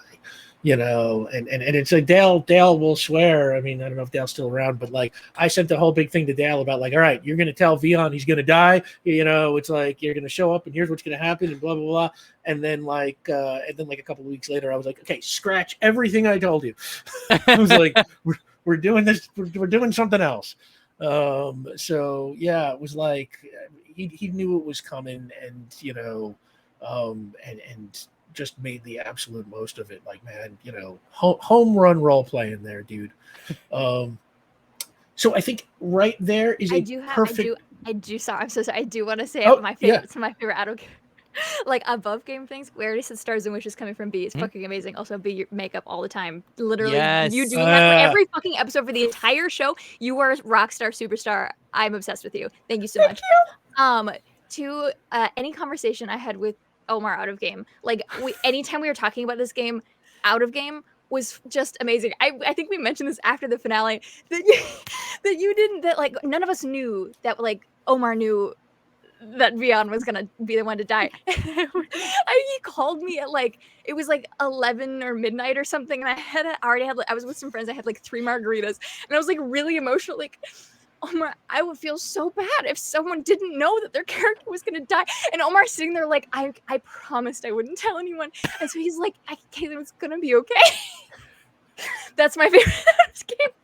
That destroys me. I was like, I don't even know. I doubt it's gonna be me, but like I would feel so bad for anybody. Like, why would they not know ahead of time and no one's given any inclination that they knew they're gonna anyway, so Omar heard all of that. It was midnight and I had several margaritas. My favorite Sam out of game is in game, but like above table. When Sam and I sign at each other, it is like my heart is so warm because we're not I tweeted about this forever ago, but the like you could say you feel like you miss out on stuff and not being at like an in-person table, but like we get stuff like that though here, where Sam makes a pun and then I joke on it and then we get a tiny conversation of while real important things are happening, and that just makes me so happy. So those are my super rapid fire stars for my cast. Also, I mean the big one that is on screen right now behind us, Caitlin's art. Oh my gosh! Oh my gosh! How have we not even said anything? Let's go in on it. Not only has it been consistent, but it has been incredible, thematic, beautiful, available. Like you just volunteered these things, and like we have these for life now. For life, and I could not be happier. Thank you. And again, like just making it like color themed and your art. You have just been the best. Like we have been just graced by that presence and talent. Thank you. I have on my wall, that that picture you did that has the 3 versions of every character kind of evolving into each other, and it's just like it's amazing. I want that like poster sized. It's just like your art added just so much to so much dimension to everything. So thank you for that. I was so honored and grateful that I got to like add like an element to a visual element to something that is comic book based, and comics are like I've said it a million times. I went to school for comics. That's my degree is in comics, and so like a comic booky story that like I got to do this is I love it so much. I'm so happy. You killed it. It was great. And my out of game for Rick was Rick explained the entire plot of Lost to me on a call once. We had to keep resetting the Zoom call. We reset the Zoom call like 4 times because he told me that the original concept for Power Play was superheroes, Lost but superheroes. And I was like, well, I need to know why people don't like the ending. And so Rick explained the entire plot of Lost to me. It was probably one of the most magical conversations I've ever had in my life. Okay, thank you. Wait, why don't they like the ending? Okay, we'll go to break and having triggered Rick. No, it was brilliant, and they're wrong. Okay, so that's a perfect place to take a break. We will be back here in 10, and we'll pick up right there. Don't go nowhere. Thank you, everybody. Hello, and we're back. Where did we leave off here? Okay, so the next question comes from Kai, who says, what is a moment, can be something you did or someone else, that you go back and rewatch every time and laugh? Caitlin. Oh no. Caitlin, going for the notes. Yeah, literally I pull my notes. I don't even have to. It's anything that Ula says off the cuff. Like a 1000%. Anything that B just like pulls out and is like, oh, God, what's the one that I remember Sam being like, oh yeah, Ula's making percussive choices. That was fun. That's not a B line. I can't even think of like stuff you say that like this whole thing, probably at least 20% of every week's notes are Ula's quotes. And that is not a lie. Maybe I'll make a thread later that is just on Twitter that is just some of my favorite quotes from my notes. Oh my God, do that. Really I'll do that for y'all later. Yeah. Exact same answer. Sam? Yeah. Remember when Ula's was just like, exist? Like, the extent to which Ula's can absolutely destroy a living being through slightly more neutral social niceties of their culture is devastating. I love that had the impact that it did. It's establish pattern and then deviate from pattern. The deviation is all the more memorable. You've set up seasons and seasons and seasons and seasons of we greet you, we exist well. And so if you just employ the cut direct, it's as devastating as a freaking Austen novel. Ula stomping on a guy's foot.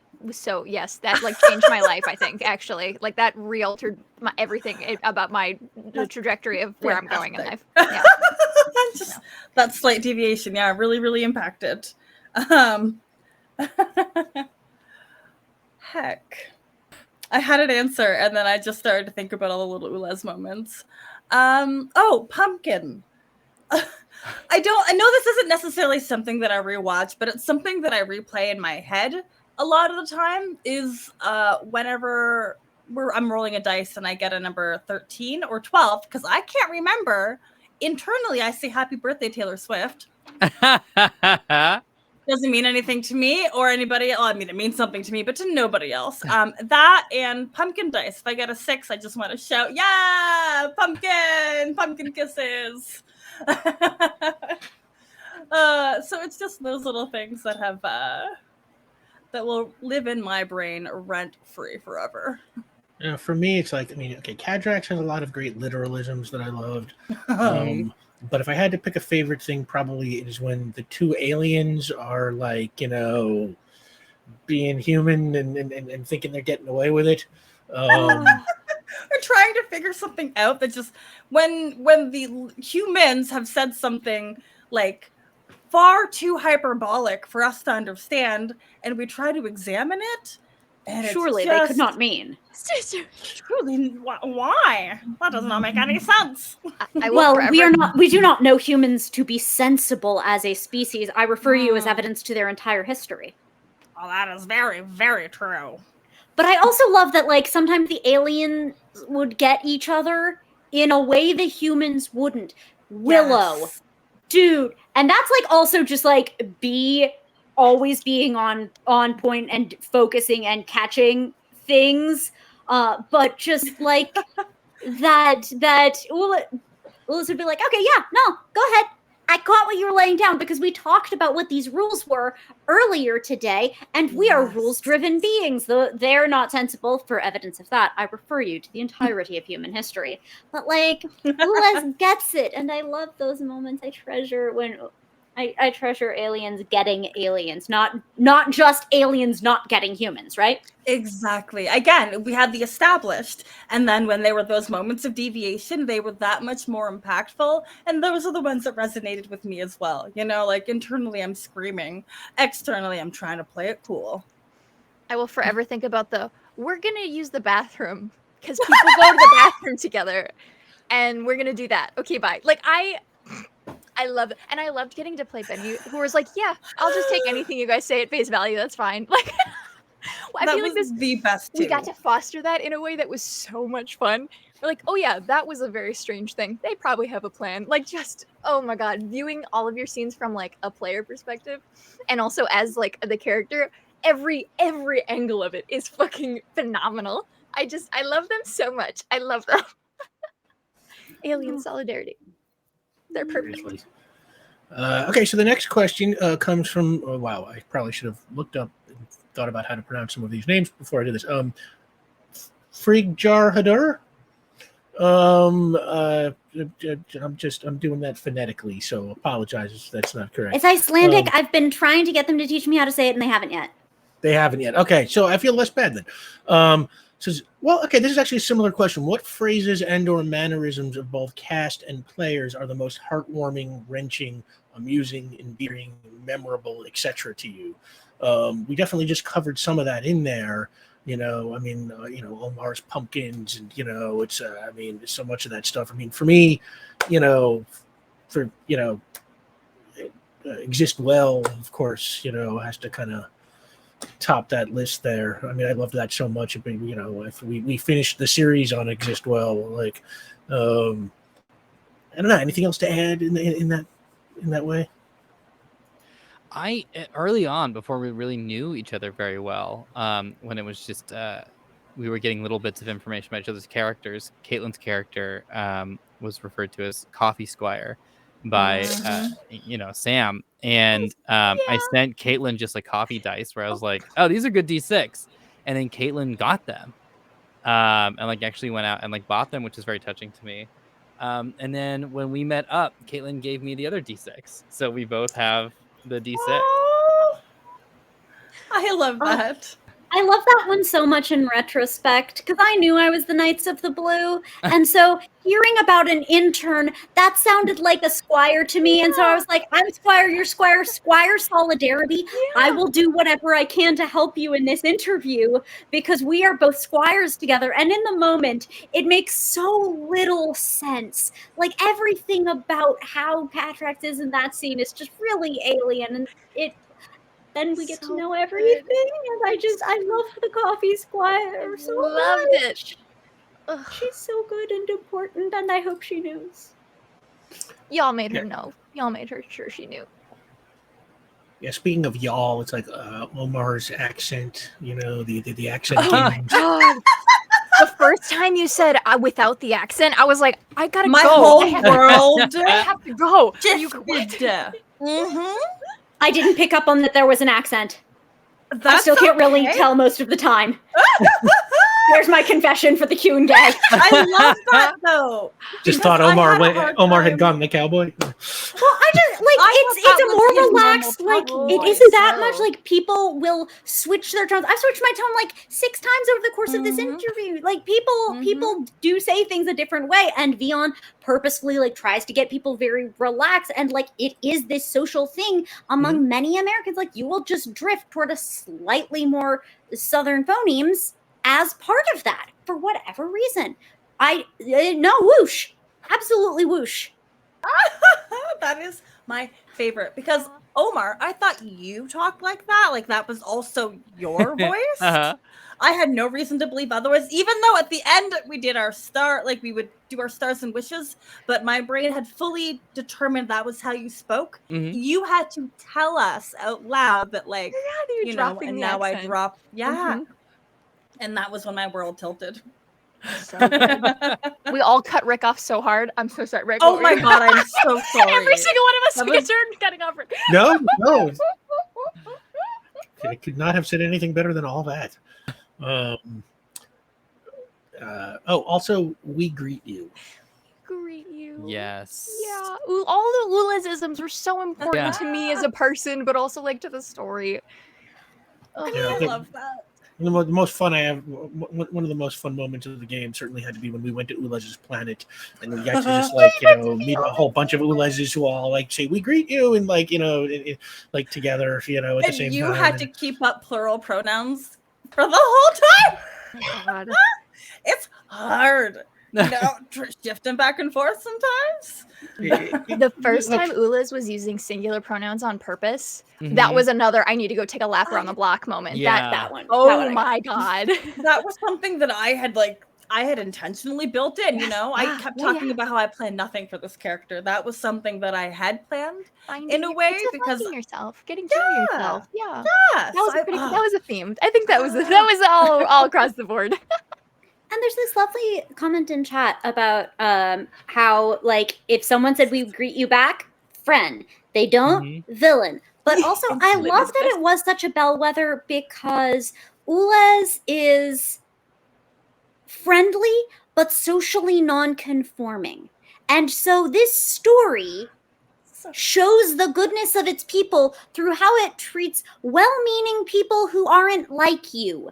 And we greet you becomes a microcosm of that. If they respond, it tended to indicate someone who is cool with people who are being cool with you, even if they do not do it according to a standard human norm.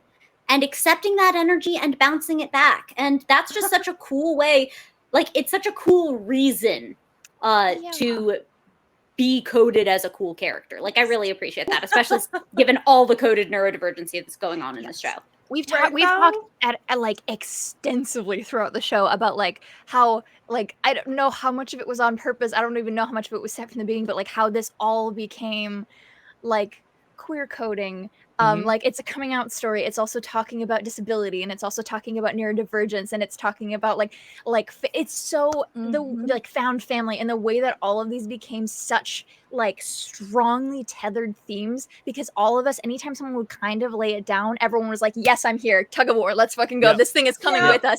It was amazing like how quick we caught on to all those things. And like by the end I was like, oh my God, I'm holding all of these, and look at all these themes, look at all these, I'm holding all of these things, and all of them are beautiful, and all of them tied into every single character in such like nuanced ways that it was always will make me so happy. Like it's so cool. This game was great, you guys.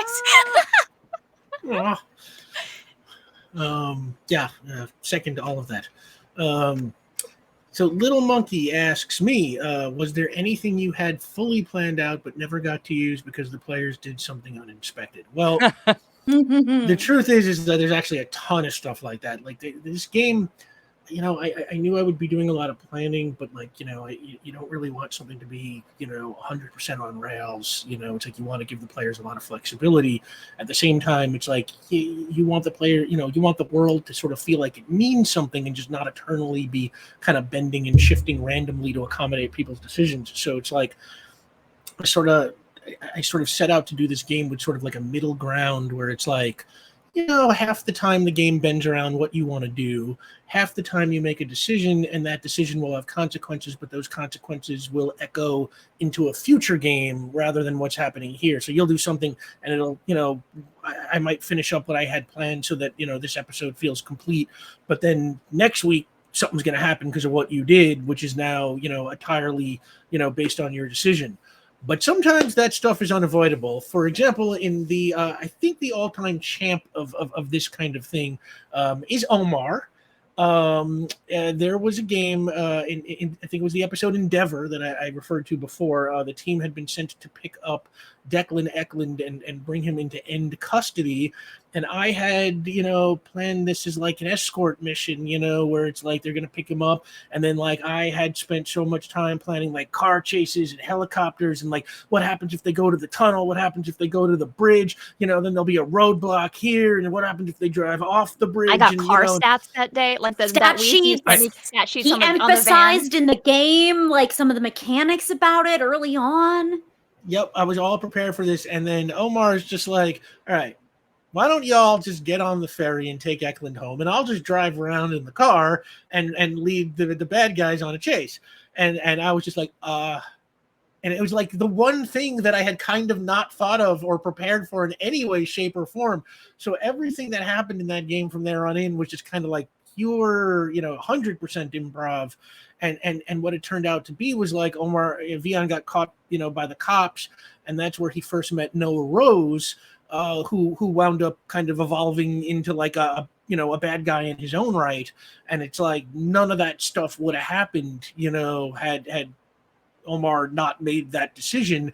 It's like it would have just been a big car chase and stuff like that. And it's like it turned out to be so much better than like, just like a big stupid car chase. And it's like, but like at that time where he was just like, y'all go on the ferry and I'll just drive around in circles. And I was just like, and I was just sitting there just like, can I stop him from doing that? Like I was like, what can I do? How can I stop him? It's like I think the question should be, why would you stop Omar? Like, well, okay, but how can I stop him?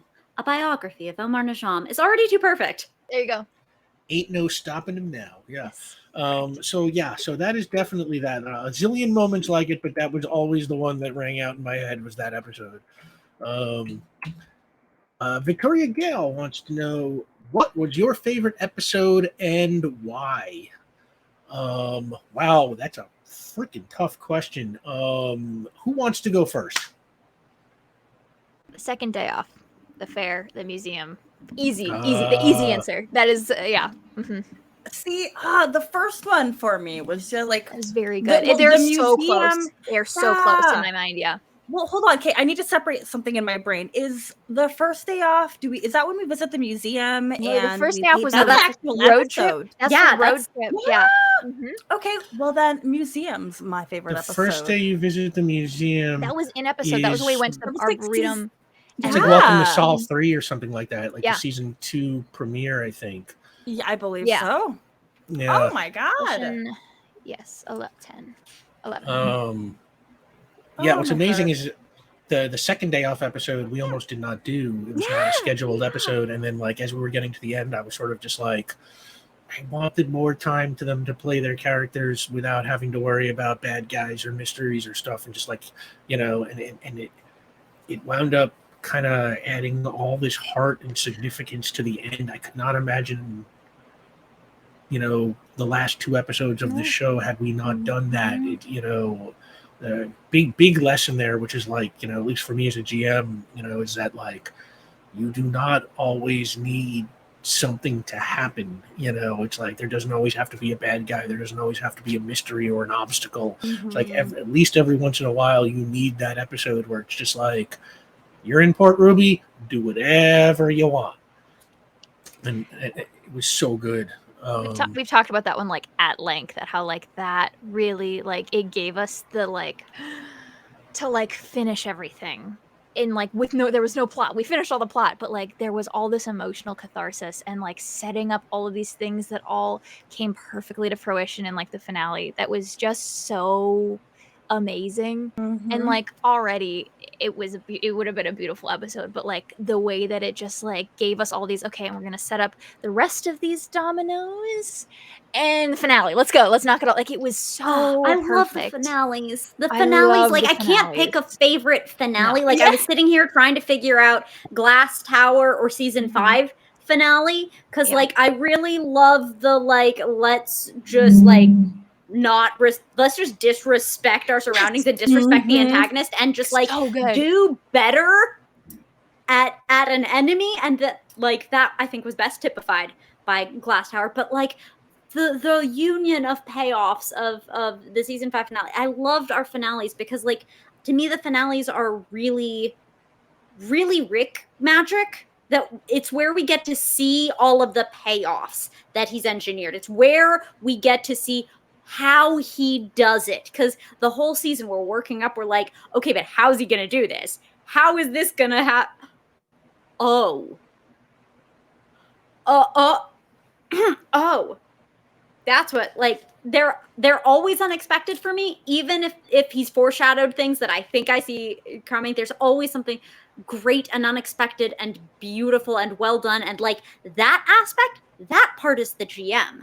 That's not the stuff we are contributing material to those, as we are contributing the setups that he pays off so elegantly. And I think that's where you really get to see so much of the craft of Rick as a creative, right? Because there's like the aspect where he's paying attention to everything, but then he also has to be clever enough to get all of these pieces to work. And that is, I think, maybe the unsung way in which Rick is so extraordinary as a GM. It's really easy to talk about like the tangible material. I have like 16 documents and I can take notes on everything. And like, yo, no matter how you are as a GM, like that attention to detail, like that pays clear dividends. But like, I don't think everyone can replicate the creative connections that Rick draws together and how elegantly he does so. I don't think you can hard work your way into that necessarily. Like certainly from having practice as a professional writer, because that just gets your mind into the correct mindset, and like creative things can always improve as a craft. But like it's really where you get to see Rick's excellence, those finales. And that's why they're my favorite. And it's also why you can't make me choose. I like the bug episode. The first day off. The first space day. episode. Oh, When we were on the planet, we just bought a bunch of bugs. oh, yeah. Okay, space. Okay, yeah. We From do the bug tunnels. episodes apparently. I mean, it's I'm so trying to tough for solve me. mysteries, and I had like resigned to just not solve it because I couldn't. It's like I'm zipping through, my list of episodes, and it's like, We need like a wiki where it's got like just like the bolded name and then like the little episode blurb. No spoilers. that would be good. I don't know if I could ever pick a favorite episode. It's like there are just too many that have moment. Like in season 1, Beware the Moon, where everybody broke Brooke Barrett out of prison, like the kind of, the sort of Audrey Undercover. Reeves shows up as a character, right? And it's like a cool, like little mission, like doing crimes for a good reason. There was in season 2, there was an episode called Different, which I think was when Vion's sister kidnapped him in the cage. Right. And, Yeah. That was the funniest to me. She refused to believe it was you, and that was just such a good like character episode for reading, like to really learn about Vion. We'd never met a single person that knew about you. I think for everybody. Yeah, I feel like there was foreshadowing. Oh yeah, foreshadowing galore in there. But like, I feel like there were some good moments with Benny and Dino in that episode. Yes. Lewis, the security guard, made his first appearance at the Arboretum. MVP Lewis, the best. I hope he's And having like a nice day. later that season, there was 2-6 was called Deer Cove, where went to the little town, where Guinevere Voller and Bridget Poole and those characters lived. Yeah, Lesbian Magic episode. I love that one. Oh, where you laid in the Latin that paid off at the end of the season. Yep. Yes. Oh my god. Yes. What else was there? I liked Father Figures in 3-5. Ruben Reese and his son. That was kind of a 2-parter with Alone, but like I sort of loved that whole little thing. I loved The Living Dead from 3, which is where Ulez and Maria bonded. The First Day Off was great. I love Changes, where Will came back to Port Ruby, and that was so good. Yeah, that was a fun one. I'm just going through everything. It's like keep going. We're here for this. The Trial of Cadrax Eversinger. Oh my god. God. Yes. Yeah. You warned me about that public speaking. Oh, Most but of you the killed time, it. I just monologue like a jerk, and then you see the nice comedy where it's like, and I like bugs. I feel like I'm just a setup for y'all to be hilarious. But that monologue terrified me. So Oh, fucking good. it was so good. It was so good. I good. transcribed Oh the my whole thing heart. afterwards. It was so great. Oh, Amazing. Later that episode, Where the Heart Is and all that, which is where Dino dies, and like Caitlin just absolutely just crushed that episode. That's one of my favorite episodes, honestly. It's devastating that as much as it broke my entire heart and soul, it was really good. Hurting Benny makes such good art. I'm so sorry, but you do It does. too well with it. It's a problem. If you don't want it, you really shouldn't be so good. I have a lot of emotions. They need to come out somehow. And that episode is named after something that you had said in Trial of Cadrak's Eversinger when you were right. you were rallying Cadrax. You were like, we'll go home where the heart is and all that. And I was just like, for some reason that stuck in my head. So when you got beautiful. home, I was like, we had to call it that. oh my god. Gosh, Supervillains of Port Ruby was a ton of fun. Oh, Yes. I love those guys. So, I want to be them again so bad.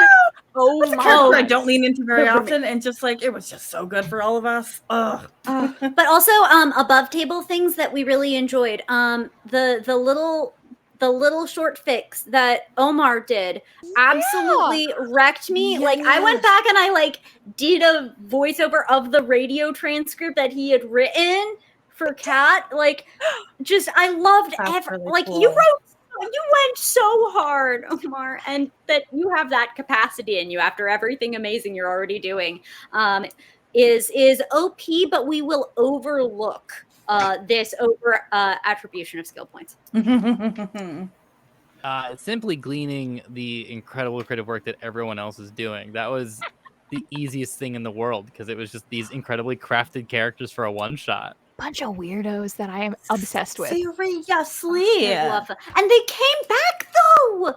Okay, that was one of the moments where like I started to really like that overwhelming crying feeling where it's like, how dare you come back? I love you. It was my Avengers Endgame. Everyone shows up and I'm just screaming in the theater feeling. Oh my god, on that topic, our space friends, the warriors with two legs. Oh, I almost like threw up from feelings. Like, This is why I say the freaking season 5 finale. Because it's like it's a monument to like all of the things that we've done and like it was all so the good. connections we happened in made the and the place love and you, everyone comes together because they love this freaking city and so heck you. the love you put into the world grows. It comes back for you. Oh. yeah, no, that was great. That was the episode right before Trial of Cadrak's Eversinger. I love that God, whole the like villains. the love the evacuation of Spire and stuff like that. Like, that's probably like the low point of the whole series. I mean, like, from a storytelling perspective, not quality.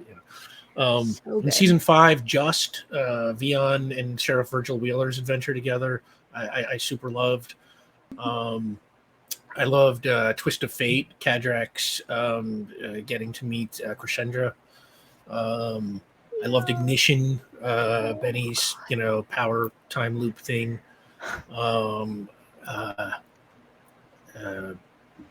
I absolutely love. I mean, for me personally, Monstrous, like where y'all went back in time and you fought with, fought side by side with Kentu and Sasapes against the Red Mist and stuff. Like I spent, oh my God, so much time, with a consultant working out, that episode and building to it for so long, and it, like I sort of, I was sort of, I don't know, I had this like incredible sense when it was done, just like it was like, oh my God, it really happened, we did it.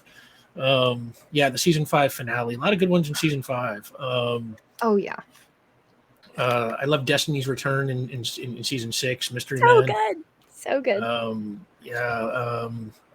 I loved 6-5, Dexter Vale's, coming back. Eddie Doty. I get one living mentor. Hey, that's not bad. Of course, the last hurrah, and honestly, it's like I loved the series finale. For me, was just just the best kind of roller coaster. So so that's my favorite episode. All 25 of the ones that I just. And honestly, it's like I can't, and there are probably 20 others in there that I could have named too. It's too I'll hard. just list every 1 through 69. Can I say that? Is that my favorite episode? 1 through 68, I think. 68. 68. One of those was a Q&A, but you I- know what? That including the Q&A Q&A. was so good. It was very good. I was having power issues, so I think I had to like call it on my iPad or something. I was like, Oh yeah. Oh yeah. You weren't your I think parents? maybe this one should supersede the other Q&A. Like Highlander, there can only be one. I am entirely unmotivated by episode numbering in yes, this of course.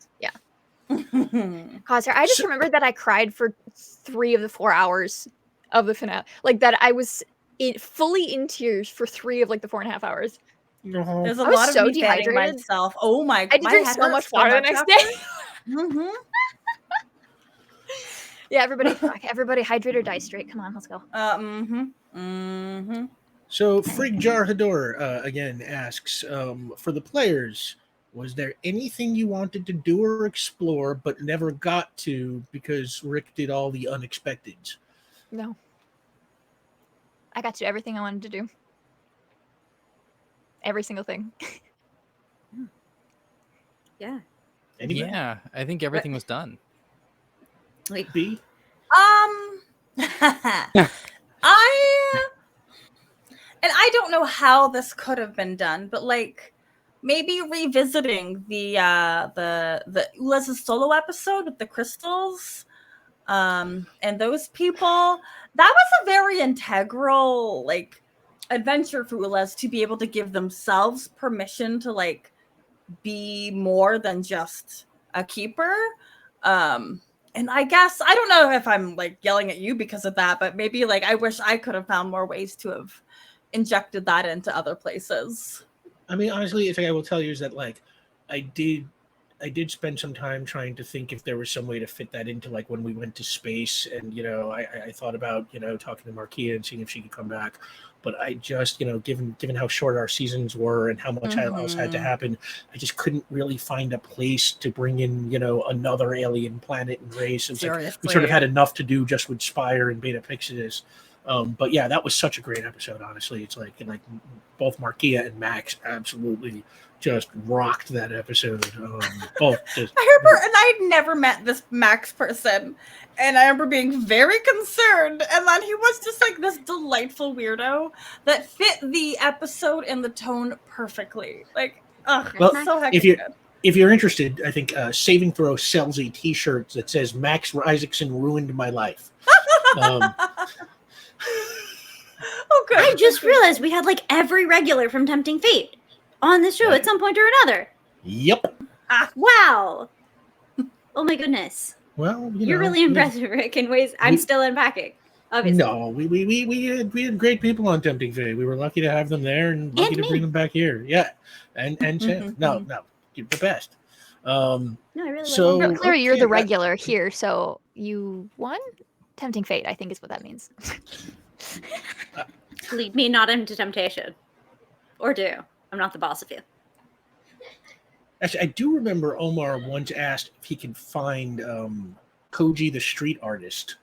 And find that character. Oh yeah. I could not quite find a way to make that happen anywhere, especially since like he didn't leave you with any like phone numbers or anything like that, Yeah. So I brought him back in the series finale, having him paint a mural of Vion Really so that he would I have a love last that. presence. But like otherwise, it was like that's one of the few things I could think of that like somebody kind of specifically wanted, and I just was never quite able to find a spot for. See, I lay awake at night thinking about stuff like that. Literally, the only thing that I was like, okay, this is the only thing I never really wrapped up for Benny. Rick gave me the perfect like setup for it in the finale, so I was like, it didn't even matter. I was like, I didn't know how to end. I was like, there needs to be something for Benny's photography. That's been her thing. That was the first like character trait I gave her, is that she did photography, and like the stellar photography and whatever. That was like her. That was the thing that I had. And by the end, it hadn't come up in a while, and I always forget to say that she has her camera on her. And I was like, how do we bring this back? I don't want her to just be like, and she's photography on the side. Like that just feels like a nothing thing.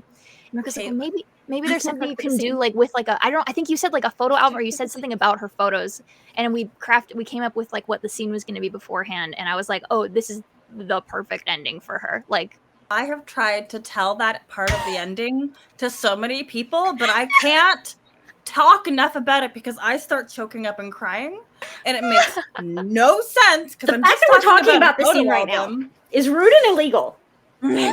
Oh my god, that was like that did something to my heart, and it will never be the same. Yeah, I'm glad people Yeah. like it. I was like, I'm gonna pick like 5 photos that she'd taken, and so like half of those were photos that I had announced she had taken, and I was like, but I can't just do that. I can't just stop there. I had to do the whole thing. There's a thing that like television finales often do where it's like, you know, in some way or another they'll find a way to work like long montages of you know, clips from the previous, you know, everything you've seen all along the way. A lot of actually my favorite finales do this, you know, in one way or another.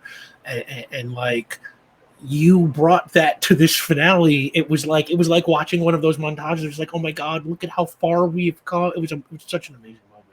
Thank you, Caitlin. I couldn't even. I was like crying. I like fully had to stop like 4 times because I couldn't say my words out. I was like, I'm very bad at composure, which we all know about me at this point. But like, I was like, I knew it was coming. I was like, okay, I'm good. I know what this is gonna be. I had made a list. I had gone through all of my notes and like found instances in which photos would have existed or notes I had taken of photos that I did announce that I took. And I was like, I know exactly what's coming. And you sat down, and everything leading up to that point had made me so like emotionally fragile. I think I was like, I sit down and I immediately I just start over like 3 times. So, well, we got through it in the end. But I was really, really grateful that I got to do that. That was like, I got to make a really like lovely like bow to like the first thing that I came up with about Benny outside of her powers. So that was beautiful. That was great. I'm glad I got to do that. Cam asks, what's your favorite in-universe object from the show for the cast, not characters or NPCs? So I guess, you know, like items, stuff. Yeah, items, stuff. So like Ulez's, I think, and this is what I kind of superimposed in my brain, whether or not this is what you actually gifted me, Rick. But Ulez got their computer, like their supercomputer that was like the see-through, like the 2090s Game Boys. Okay, yes. And it was just like a little like weird and retro and strangely specific and a little alien, but it was what Ulez wanted and it's what I loved. So I always imagined their office that just was like very sterile and like standard, and then that wacky computer and desk. So good. Easy clap. That glass from Sonnevel's window. Yes. They all picked up from me. That just absolutely destroyed me. Making you a bracelet, making it wearable. After everything that was, it just meant so much. Like, and it speaks so well to like the generosity of the players finding gifts, because like it hit me, let alone what that does to my character, but just like the consideration that a player shows for another player, like the physical gifts and how the physical gifts are narrative gifts at the same time. Is, I say again, rude and possibly illegal. You'll be hearing from my fields lawyers. I have 2, and one of them is kind of a joke, but I'm being genuine about it. But I went to Old Riften, and my parents went to Old Riften, and all I got was this stupid t-shirt that has been in my inventory since season 1. Yes. Love that. It sounds like it's really?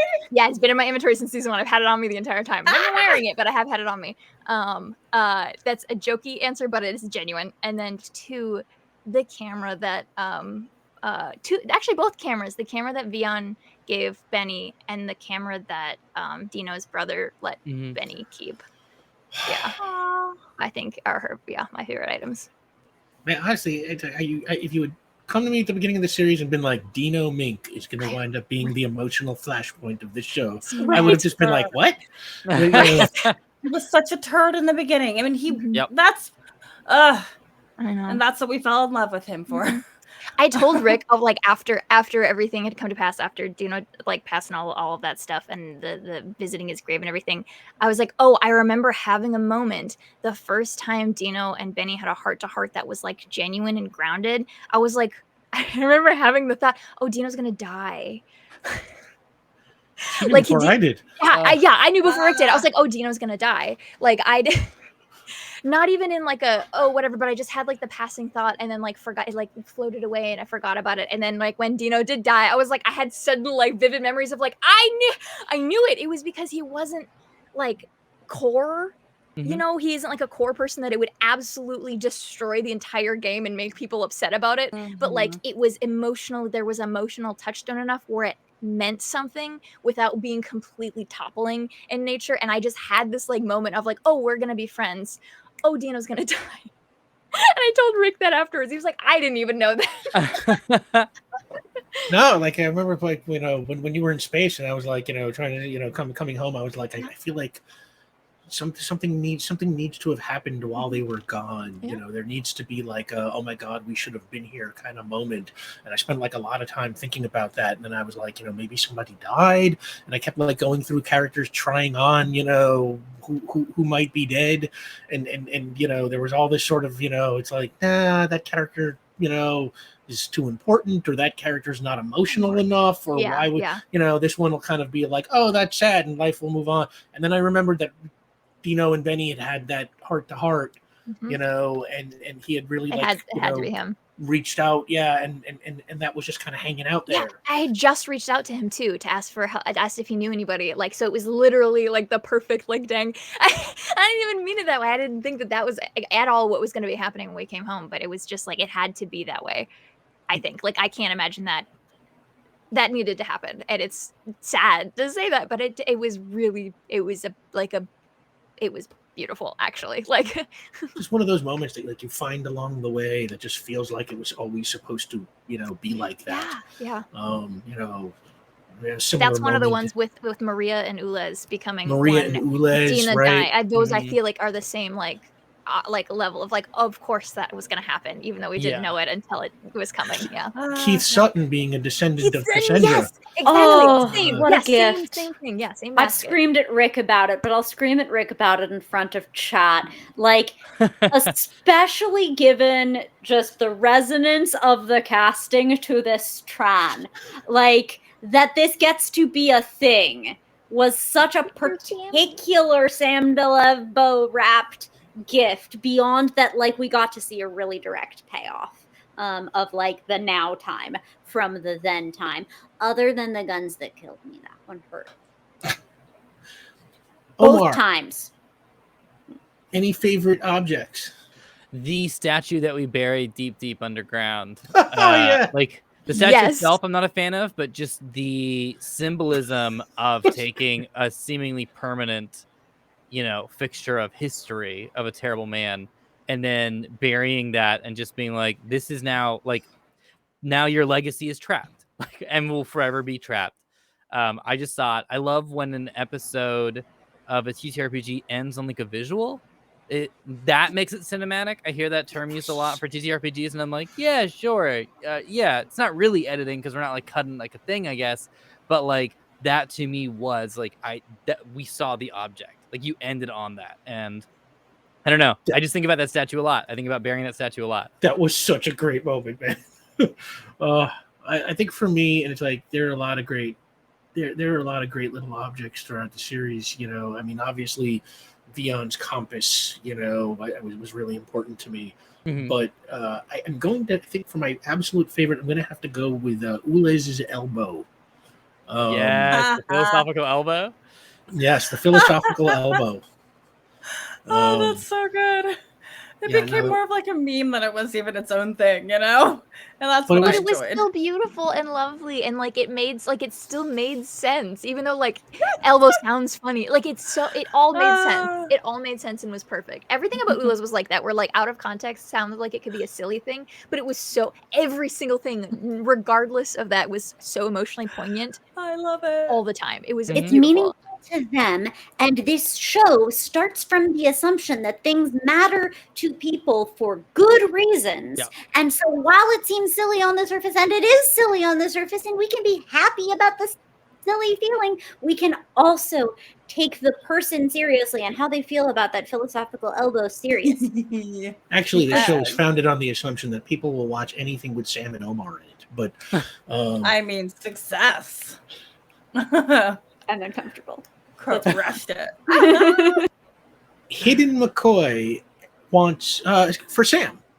Rewatching Steven Universe lately, I think I noticed some Pearl in Cadrak's Eversinger.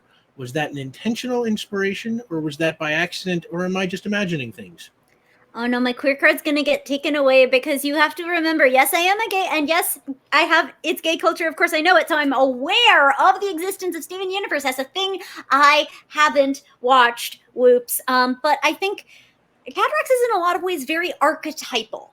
They are a stoic, there's certain sort of like, I talked about tropes in a blender at the last Q&A, and it still holds true. So if I've done my job right, you'll see bits of them in a whole lot of different places, and it's not because I ever got direct influences on them. I can't pull back out from the blender. I think I put Thor in a blender last Q&A. I can't remember really very many other things. I think the Force probably also went in the blender at some point. No, sorry, the Choir Beyond. There we go. All better now. So that stuff will probably show up in a lot of places just because we're trying to keep these characters transparent so you get what they're about pretty quickly, and then we can move on to the okay, cool, now let's change them or like show more depth about them. You pick up on the tropes part, and those will be all over the place. I'm pretty sure I came to you like every other month. I'd be like, "Hey Sam, I just watched the thing, and this reminds me of Cadrax." You were like, "Yeah, haven't seen it. That's the trope." Like it was every. Modern science has yet to prove that Sam has a television. So, Hey, we watched a whole bunch of culture this week, so take that. On there, I watched all of the things at the banner signifying demise. Yes, we had a good time. We finished it today, earlier today. So heckin' good. So, okay, I pull up. Asks me, was Tally's death planned and Rick used Cadrax's earthquake as a catalyst for it, or if it was something thought up on the fly? And Tally's death was one of those things like I was talking about before, where it's like a player does something in an episode, that feels like it needs to have an echo, or some kind of consequence to it, but doesn't necessarily has to happen that second. So when Cadrax unleashed this massive earthquake onto Baronsdale, I'm like, well, obviously there have to be repercussions of causing a huge earthquake. And it's like, yeah, you can have freeways break up and buildings collapse and stuff like that, but that just feels like backgroundy stuff. There had to be something that like carried some emotional weight to it. So that was kind of like, Tally goes into surgery and doesn't come out of it. Yeah, so not planned in advance, just sort of picked up on what Sam did and just reshaped what was going on to kind of carry that forward. Sorry, Sam. I was feeling really big feelings, okay? I gave you a mentor that stayed alive. What do you want from me? I didn't kill Eddie Doty. Caitlin. Okay, now we have a bunch of questions from Gemini Lightning. Gemini Lightning wants to know from Caitlin, how was it having Benny go from someone who was wary of her powers to someone who became arguably the strongest in combat? How has that change also manifested in Benny's social standing? Oh man, God! If I talk about it, I'm with all these guys when we do post-show stuff. They've all heard everything front and back. Benny is so special to me. Like I never anticipated any of this when I first made her. Like I said, I was expecting maybe like a season or two confidence arc, and like it just became the whole story. And just, I don't know, getting to play through that and like finding new ones. Like after every episode, I get to sit and be like, okay, something big happened.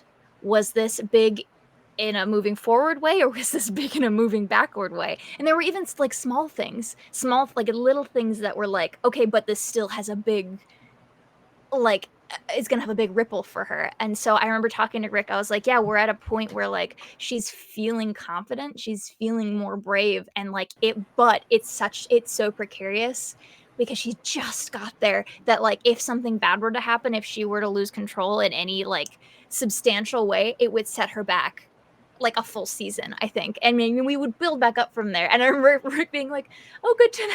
And I don't think anything happened at that point, but it was like I was always really, really cognizant of like where is Benny in the fire? How comfortable is she right now, like based on everything that's happened, and like going through with like her powers changing?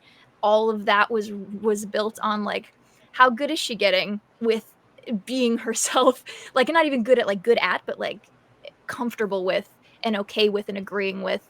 And then anytime it was like that she had stable footing, I got to like pull the rug out from under her just like a little bit, just like keep her on her toes. And so it just kind of kept that arc moving.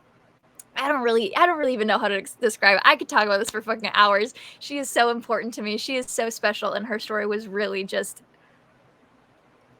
a surprise. And just I'm gonna cry actually talking about it. If I think about her, I'm gonna cry about it. I didn't expect her, and I think I think there was backwards bleed. Like she gave me some stuff.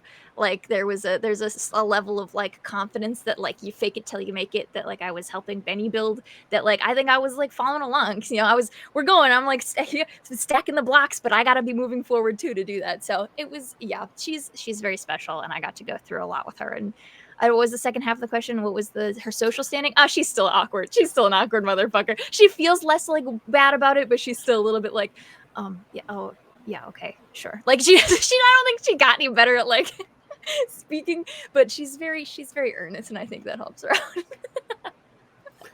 There you go. That's a lot of words. I have a lot of feelings about her. There you go. Gemini Lightning again now asks me, was Sandy in on it the whole time? At the closing of the series, Sandy made an allusion to the way. Was that a faux pas, unintentional, said on purpose? If not, what made Sandy trust these characters so much? So yes, no, Sandy's allusion to the way was just, I think, more of like a thematic resonance, because I think, you know, the whole series in a sense is kind of about four characters finding their way, you know, and we have a god of the way and a compass that's very important, and you know, it's like sort of that's just woven into the DNA of like all the storytelling. Sandy's just Sandy, and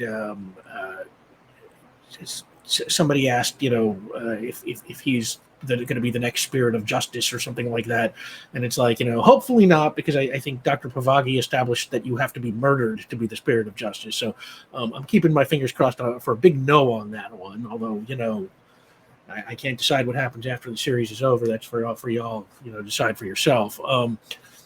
As for what made Sandy trust these characters so much is just, I think, you know, I think that is the kind of man that he is just he wants to believe, you know, the best about people. He is genuinely interested in people.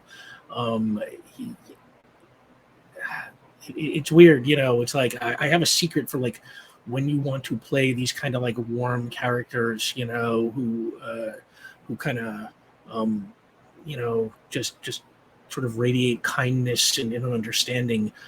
Just do an impression of Omar, and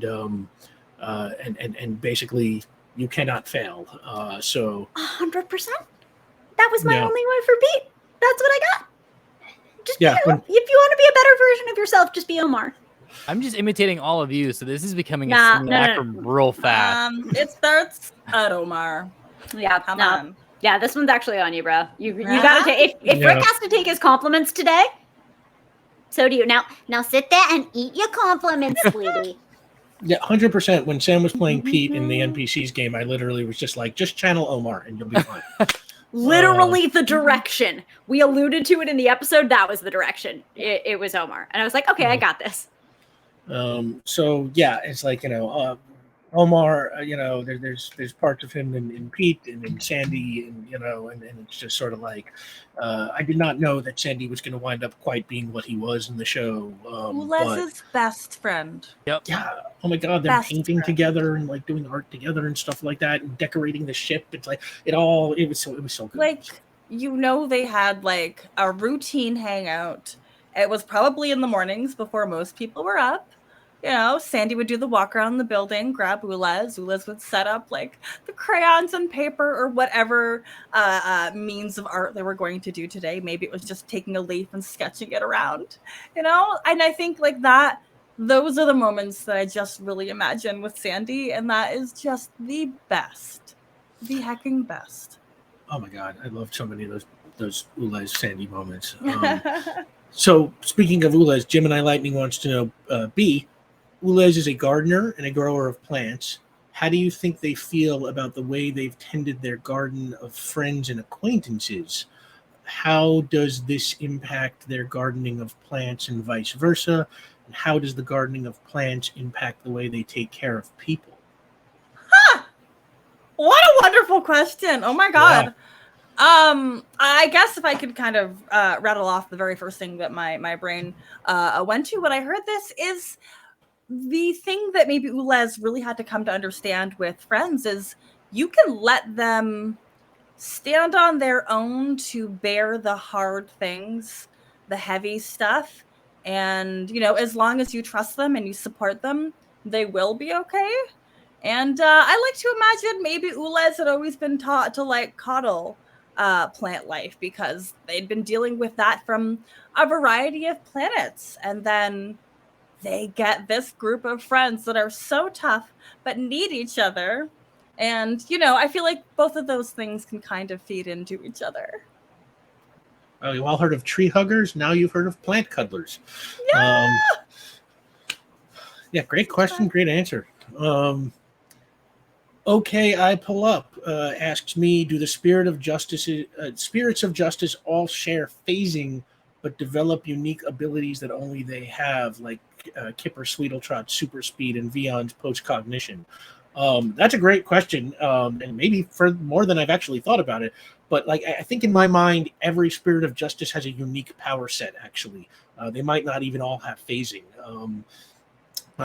It might be something that is related to the personality that they take on, some sort of reflection of the person, or maybe just some sort of accident of the magic that creates them, or maybe the god of the way shapes their powers, knowing what dangers that they're going to be facing, and and gives them a power set appropriate to the adventure, that maybe he foresees that they have. Yeah, that's a fantastic question, and again, I think that's the kind of thing that you can answer any way you want. Whatever makes the most sense for you. If I don't have Darren's character sheet in front of me, I don't think Kipper had phasing. So technically speaking, I guess the answer is no. They don't all have phasing, but it could be an unlisted power. He had super speed, and like the Flash can like vibrate through walls and stuff. So there might be some just like implied overlap there. I don't know. We could talk about the Flash later, though. So Omar, Gemini Lightning, wants to know, ultimately, why do you think the Spirit of Justice picked Vion's life to inhabit for a while? What did the revelation that your character didn't really end up being a ghost affect the way you played him near the end of the campaign? Ooh, I'll answer those in reverse, I suppose. I'm so glad that happened in the last episode, because we only had like an hour or two to kind of explore that, and then we had bigger fish to fry. So it was like, all right, we can put that huge emotional revelation like on the back burner. But I do think that they're, going over it in my mind and knowing that stuff was coming. I think it does come to that question of like, is that true? Like, even if it's literally true, if you thought you had someone else's life and you live through their choices, does that not become you? And I think that if we were to explore that philosophical, quandary in our world, that gets a little complicated. But like in a universe where you can become a part of a collective, what does individuality mean in terms of like preserving the ego, I guess, right? And all that comes from Ulez, coming from Ulez, and then Cadrick's coming in and being like, I'm part of a chorus, and what's the purpose of one note in a sheet of music? Like, do you stop and listen to that, or is it the entire piece working in harmony, quite literally? And then Benny just being like, I'm part of the city, and like I'm part of I'm part of families. I want to help kids and make sure that they feel safe. At a certain point, I think what was so interesting about Vion was that it was that the death of the individual, and someone who was propped up to be like, go win awards, go write books, have your name on it, go be on posters. And for him to kind of work through that, and by the end just be like, I was never any of that. Like, none of that means anything. It's always been for the service of a healthy society, like a healthy community. And I think that made it, realizing that he wasn't the individual anymore was, I think, the last piece that was needed to be like, this is tough, but, you know, in the words of Virgil, we like, I'm okay with it. Like, this is the game. This is the gambit. This is what we do. And it's the best thing we can do, is be a part of so many lives. So yeah, what was the first part of the question again? I remember that being one where I was like, I gotta buy some time to think about the answer. What ultimately, why do you think the Spirit of Justice picked Vion's life to inhabit for a while? That's such a good. This is a terrible answer, and I'm aware of that, and so I'll apologize ahead of time. I think that I'm too in the trenches of seeing through Vion's eyes. I don't think I can answer that. Because my answer is the same as Vion's answer, which is, why not? Like, why not anyone? The idea of justice is that it should be equal, and that we should all have an equal part to play in this, so that everyone's also equally affected and protected by this. But then Cadric shot back like, no, right, but but also like, very particularly this person. Yeah, if you're in the trenches, look, the lesson is Vion has so much built in to his family of a sense of inadequacy. Even just the framing of that suggests a why not, as if he were not adequate justification from the person whom he is. And that embodiment has to symbolize that he was always enough and he was always great, not because of his achievements and like writing books and writing scripts and all of that, but from his own being, how he interacted with others, how he made changes with others. How, as Cadrex alluded to, but like, it's not just a why not, it's a guy who seemed like he felt like he was always not quite measuring up. And that is someone who absolutely should be embodied and chosen. I also because he was always excellent. I like what Omar said, the death of the individual thing. Very much a like, you were someone who had story left. Like, Vion was someone who had a story to finish. There was room for growth there, and that the story was cut short. This gave Vion an opportunity to, like, for redemption of the self. And I don't know, that I feel like there's something there too. Just like, you were like, who you become was always inside. Like, you were always headed there along that line, but they just had to give you a little more time to get to like see that version of Vion. Like, peel back those layers until there you are. Like say you've been there the whole time. You just needed a little bit more time to get to the last few pages, I think. And I think that's kind of, I don't know. It's just real. There's just a lot of beauty in that whole plot line, and it's so. I love him. He's too cool to die. I think he needs to fuck up. He's not. Yeah, right? Yeah. It is. Personally, I like to think that the Spirit of Justice was just a fan of that movie that was made out of Vion's stuff. Oh my God. Well, that's too obvious. I thought it went without saying, but yes, no, absolutely. Big fan. Anything else to add there, Omar? Or? I think it's interesting. We got that information very late in the game, and I think with like characters that are looking at like a meta narrative, it's always just like, man, that the moves you're asking us to make are tough, and we hate you for that. But I do wonder if there is something with the Spirit of Justice, and you know, the this deity that oversees the way, which is a revolution in itself. And like you were just saying, Caitlin, like there is a kindness in that, in choosing someone, because this story exists in a universe of ghosts, and there are people who are preserved in their moments, and that deity chose Vion to not be preserved in that moment, and to be like, you'll keep going. And while it does feel like we got time ripped away from us in a way, it was provided, and there was like a service to that. And so I think there is a greater reality where it's like people don't get that time, and there is another deity that's going like, nah, screw that. And we didn't get to spend a lot of time with that deity, but like the idea of the way being a revolution against how the universe says, like, this is how I operate, if that's not the most power play thing, I don't know what is, you know. Just on a much different level. But yeah, I mean, that's cool. And it's like, you know, again, it's like I also am sort of only thinking about this stuff, you know, sort of, or a lot of it now. And it's like, I would also, I don't know. Maybe there is an idea that like the previous host of the Spirit of Justice, who we do not see the immediate previous host of Vion.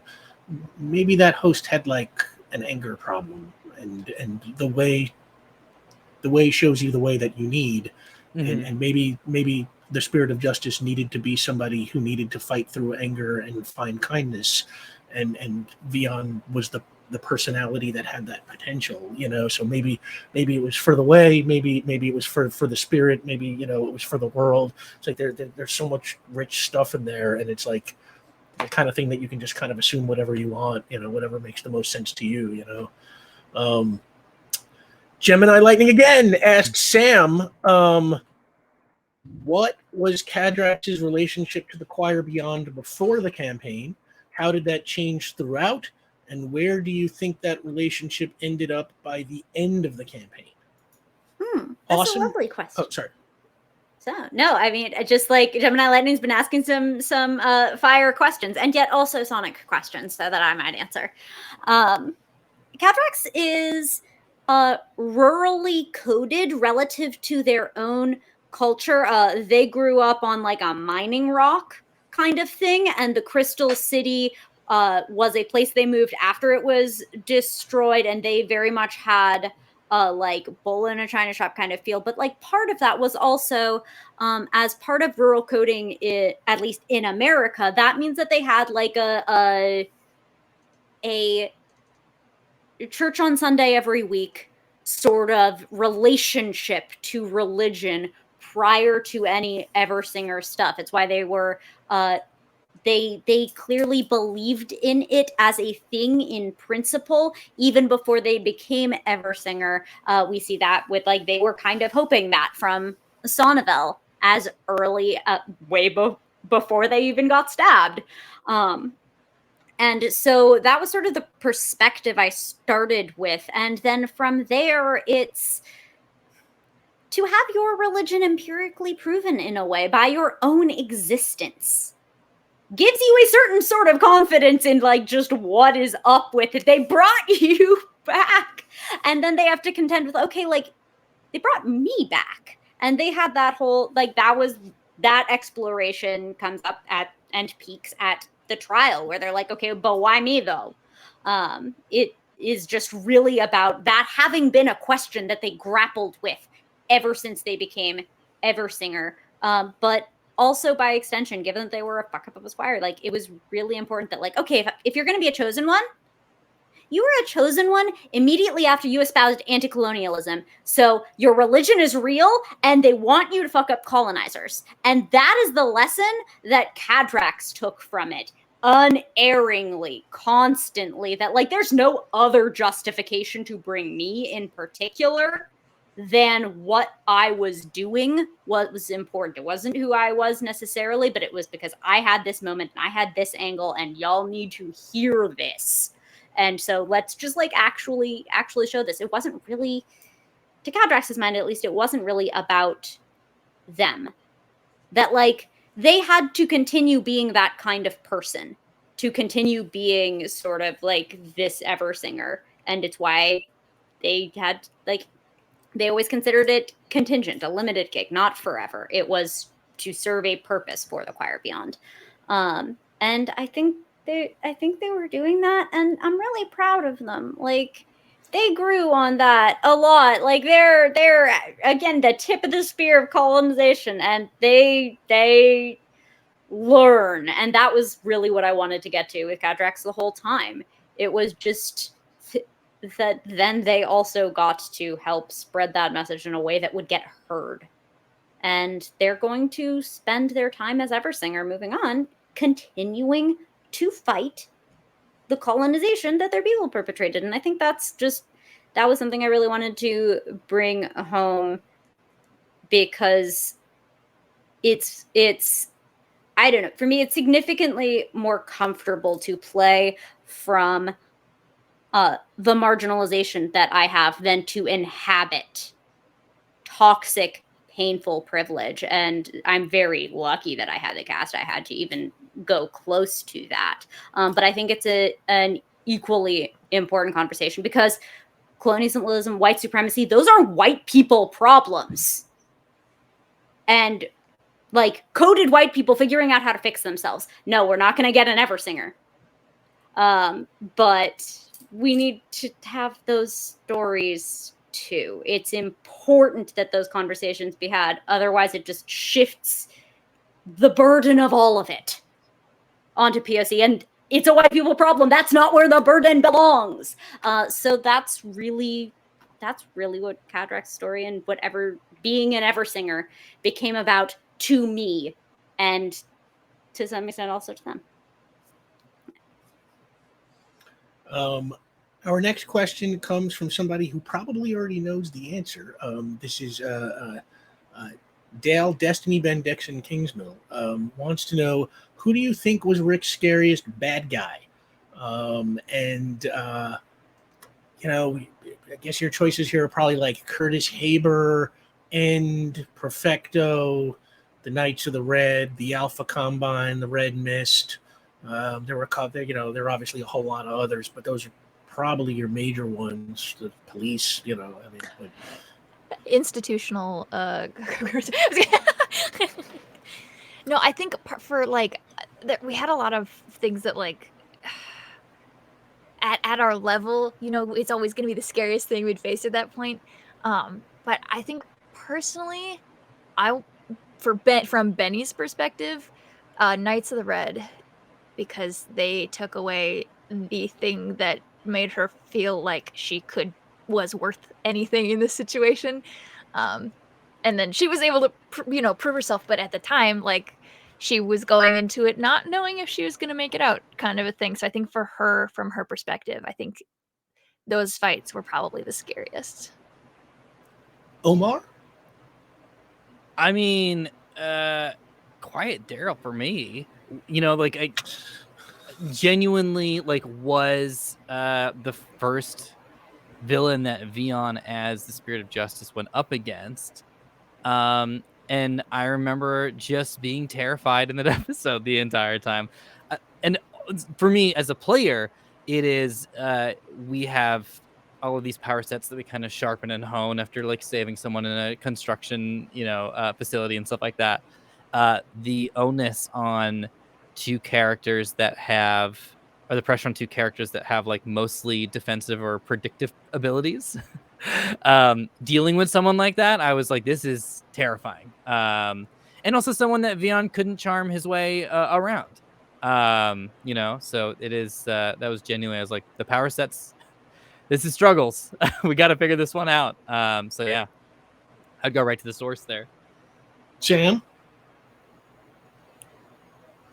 Okay, so Knights of the Red scare Cadrax a lot, because if those were all the reasons I mentioned, the Knights of the Red are the enforcers of the systemic status quo, and so the ability of the Knights of the Red to just permadeath Cadrax is also silencing of the very important thing they had to do. It's not just about them getting deathed, it's about why they were there in the first place, and why the home planet in the myth crumbles when you kill the Eversinger, because they're there for a frigging reason.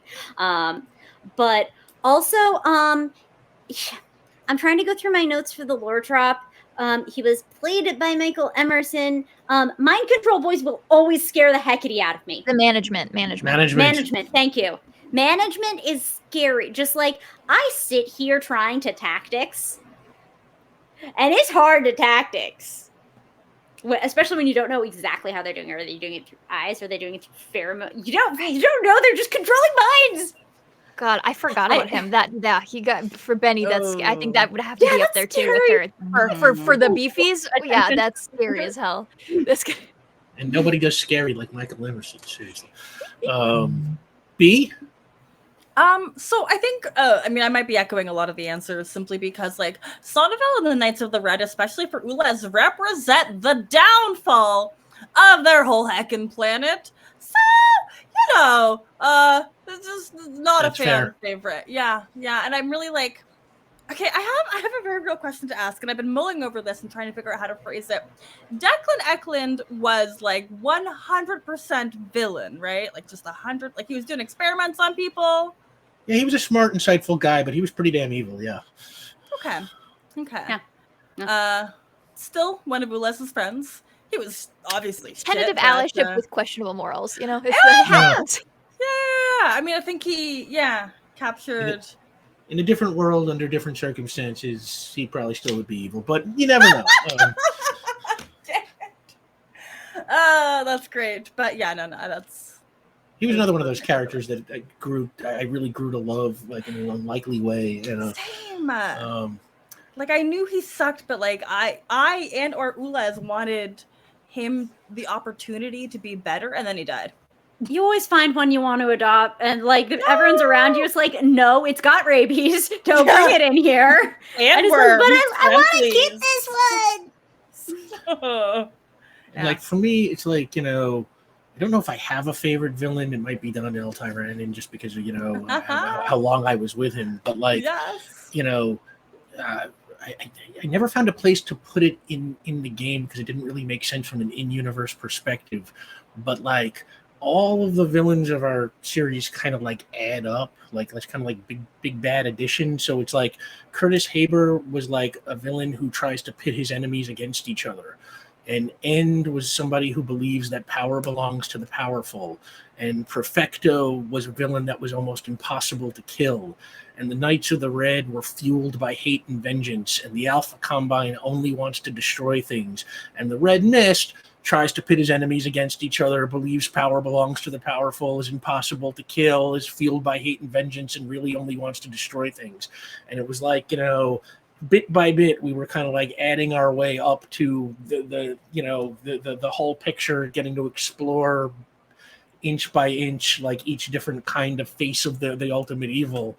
And it's like, I kept looking for a place to drop that, but it just, it didn't make sense to say it within the world. So it was like, I kind of loved them all because they all kind of fit together, kind of like different sides of, of a cube or something like that. So you know how we told you how good at this Rick is? You know how we said that? Like Rick is really, really, really good at this? He's so goddamn good at this. Put her at demonstratum. Let's go. Jesus. I love that. Too nice to me. All right, so Night Dragon gives us the lightning round. We're going to go one by one, and you got to answer real fast. Are you ready? We're going to start with B. Zelda. Pie or cake? Cake. Little bit country or a little bit rock and roll? Neither. Pizza, Chicago or New York style? Windsor. Ooh. Favorite doctor, like from Doctor Who? Oh, Tennant, 10. Dragons, awesome or really awesome? Really awesome.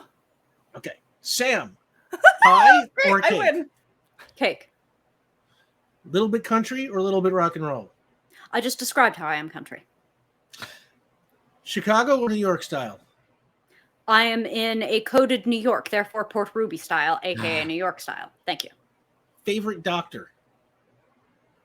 It would be the height of ego to say myself, therefore David Tennant. Dragons, awesome or really awesome? Can I fight it? Yeah, why not? Really awesome. They can fly and I can fight them. They're perfect. Omar, pie or cake? Pie. All right. A little bit country or a little bit rock and roll? A little bit country. Okay, I respect that. Pizza, Chicago or New York? Chicago, baby. Oh, you're dead to me. Okay, favorite doctor? Capaldi. Oh, okay. Dragons, awesome or really awesome? Really awesome, especially if Sam's fighting them. Caitlin, Yes. pie or cake? Pie. Little bit country or a little bit rock and roll? Both. Chicago or New York style? Deep dish, baby. Yeah. All right. I don't even know you people. Okay. You know what? I'm full 5 hours away from Chicago. Don't even start. Favorite doctor? Eccleston. Ooh. I respect that. Dragons, awesome or really awesome? Really awesome. I have an hour-long episode of a podcast about how awesome my dragons are. I was a dragon kid. Really Right. awesome. I'm going cake. Good. I'm gonna go both for country and rock and roll because I'm Mhm. like a Grateful Okay. Dead fan. New York style Pepperoni. pizza, of course. Mm. Favorite Doctor. This is really tough for me. I deeply love David Tennant. Christopher Eccleston is a really strong candidate, but I'm gonna go Amy with Dallin, what's Amy wrong I'm with gonna me? go with Amy Dallin. Amy Yeah. Dallin. Yeah. Oh my god. How could I apologize. Oh, that was Cadrax. Cadrax doesn't know yet. Oh my god. I answered for Cadrax. Amy. And dragons, they're really awesome. Really awesome. So that takes care of the lightning round. Thank you, Night Dragon. And now we're at the 3-hour mark. We're just going to go a tiny bit over here, not too far, because I asked the players if there was anything that they wanted to ask each other, forgot about any this. kind of intra-player questions. So the first question came from Omar and was for me. How did you go about building Port Ruby? And then how did you go about keeping the city cohesive so it felt like a real space? And for me, it's just like I lived in New York, and I've lived in Manhattan, in Brooklyn, in Queens, and Jersey City, and Long Island, and like sort of all around. So it's like I kind of just New York is kind of just in my blood, and just like whenever somebody said they wanted to do something, I was just sort of like, all right, where are we headed now in the city? And it's like. And what was so great about Port Ruby was that like it was New York when I wanted it to be, and then when I wanted it to be something different, it could be our place, and like everything else, I kept extensive notes. I have whole lists of every location they ever visited, what county it was in, what town in what county, if I said anything about the building or an address. Sam asks, what's Vion's favorite coffee order? We heard a lot of different coffees. Does he have a favorite? Yes, it's a cortado. Cortado. We And it learned does- about those in the last season. Yeah, real quick. Tell us what a cortado is, so we're sure we're on the same page. It's I don't have my Gibraltar glass here, but it's a like a latte has like a ton of milk and espresso. A macchiato, right? It's just like a shot of espresso with a mark of cream. This is sort of like in the middle, even less so than a cappuccino. So you can just sit. It's like a shot glass of like espresso and cream like mixed together. So you've got like different layers of texture a little bit. But it's just for me the perfect amount of a drink. It's like a good 2-minute coffee drink. That sounds delicious, by the way. So B asks the other three players, what powers did you consider taking before you settled on what became your power play character? Caitlin, I think I already know one of the answers to this. But, Yeah. I kind of had talked about doing some sort of like Hulk or werewolf kind of emotional based uncontrollable. I knew something uncontrollable. Maggie's power. I was gonna do Magneto style, like metal or magnetic bending. I don't remember if I had another. I think those might have been the only things I thought about, was like either some physical change or metal bending. Omar? I think it was flight. I think it was a similar thing with like the one shot. I was able to explore that, where I was like, it would like a dream of mine would be to fly through a city. I think that's really fun. So, Oh man, I love that character. Sam? We already talked about how I wanted to be ice. Now, on this, after it's all over, I wish even more that I had been that ice character, but I'm happy that I was Cadrax. Gosh, being a magnet-powered angry Yid would have been so fun. Though, magnetism's such a good power. I endorse you entirely, Caitlin. But we're just very lucky I wasn't Simon the whole time. I could have been Simon. That would have been so bad. That would have been so bad. I would have had so much fun. That's so bad and morally reprehensible and scary. Yes. And you got to use it to Wow. fight Nazis, so amazing. Right? Yeah. But Right, when that you're makes it okay. I got to do it the one time. It's okay. Yeah, when you're Yeah. using it to kill Hitler, it's very cool. Caitlin wants to know what's everyone's favorite hug? That sounds like a joke, but I'm completely genuine. I want to know in which in-game hug you was so good you felt it in real life. I feel like there's a lot, but I really have to pinpoint the moments where it was like felt. the finale, and correct me if I'm wrong, Caitlin, but as Ulez was kind of like having the internal fight for their life, and when they finally came to, I feel like there was like a can I hug you? Oh, you were moment. your head. Liz's head was in their lap, in her lap, and she gave like a total encompass, like That was the one that was just like, whoa, like where everything just felt so awful, and then there was that moment of like softness and kindness. That was the hug that gets the golden star. I loved it. I love it so much. For me, I think it was when we were at the lake house, and Benny gave Vion a hug when they were both in the house. That was mine too.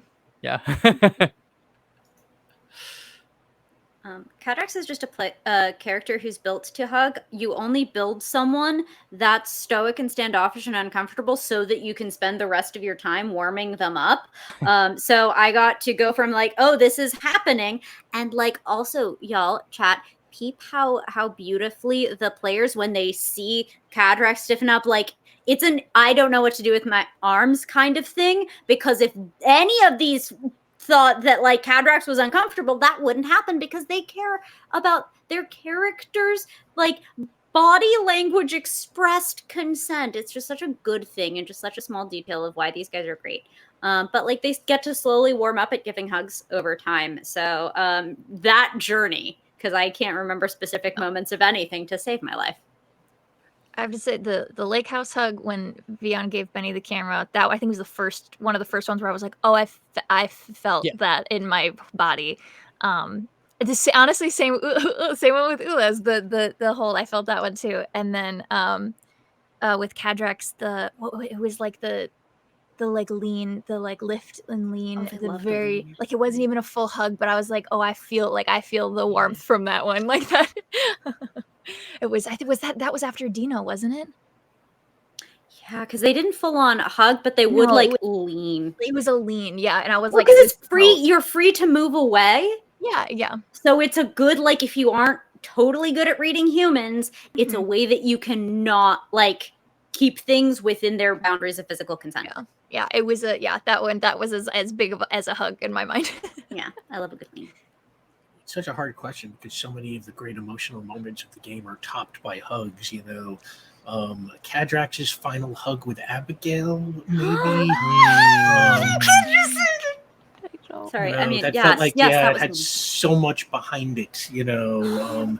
I think Benny once hugged Jerry Mink. I've hugged Jerry Mink, yeah. Yeah, that also I kind of felt for real because like I sort of felt the realness of their, you know, weird relationship with each other. But yeah, oh my God, it's like there's like 1,000 of them. It's such a tough question. So Omar actually had a second question for Sam. How are you so smart all the time? Yeah. Okay, no, that was a joke question. Can we please move on? Because I already said my answer in the Discord. Which is, and I'm not looking at it right now, so I won't summarize it accurately. I rewind time and try over every time I say something that really isn't all of that great until I find the best thing I can find that will actually impress my significantly more impressive friends. My existence, it isn't even quite the highlight reel, like I said in the Discord. It's, you know, sometimes you go one take past the one that was really good. We are, I think, living in my short-term rewinds of the take one stale of the good thought. The answer is always time travel shenanigans, folks. Sam also had another question. What was everyone's favorite science use of powers, and why was it Benny's sodium thioglycolate? Yeah. What they the said. the perm solution. Yeah. Yep. Perms on fire. Yeah, it has to be that. Yeah. Thank you, Legally Blonde. Thank you, Legally Blonde, and the perm I got in February 2020. Literally, Rick, you're being like, sure. To me, like every response to every question I asked was like the highlight of anything I've ever done in the show. Like, I don't know what's going on, so I'm gonna say yes. I mean, that was a great moment. It was fantastic. I'm gonna defeat aliens with perm solution. Yes, I mean, it was, oh my God, it was like one of those just complete genius role playing moments. So my question, and it's not so much a question, but for everybody, real quick, tell me something, anything about your experience with power play or your character that I don't know.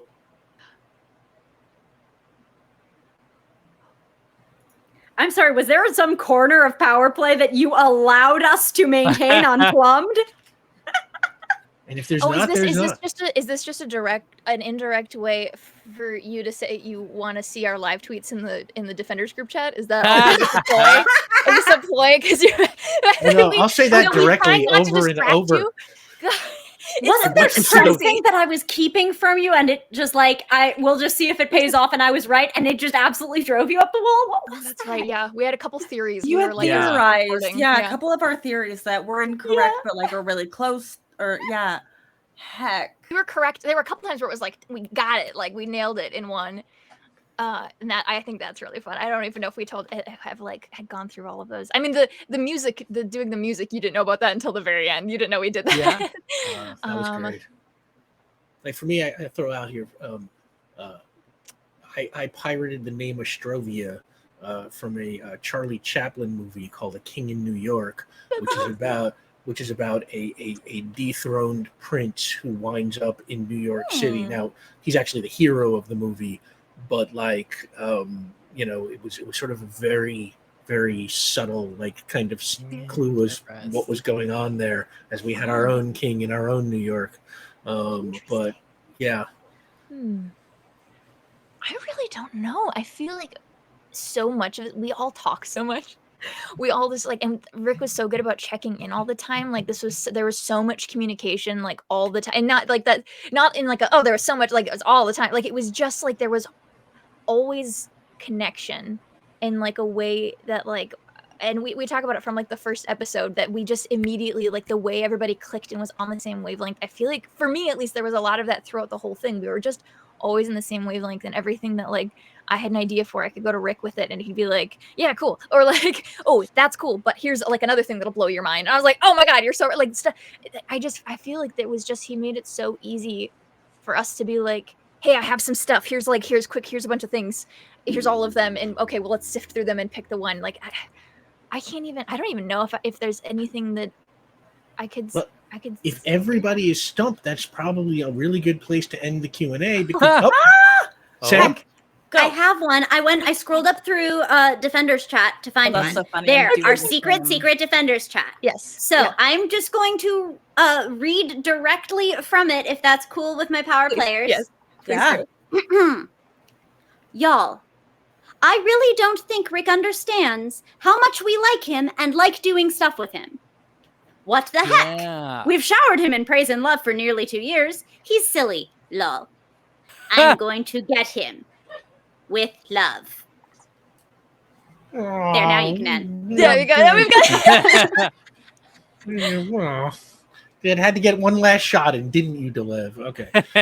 No, I love y'all so much, and doing and playing this game with y'all has just honestly been one of like the highlights of my life. So, I mean, I can never say how much it meant to me. I don't have the words that capture it. So, so the last thing I'm going to address, I saw come up in the chat a couple of times. Bear Wiz and a couple other people asked, "Will there be a power play the next gen?" And I have talked to Patrick Stewart extensively about this. He's a little outside my price range at the moment. But no, seriously, long ago the Eagles said that they, when the Eagles broke up, they said they would get together again when Hell Freezes Over.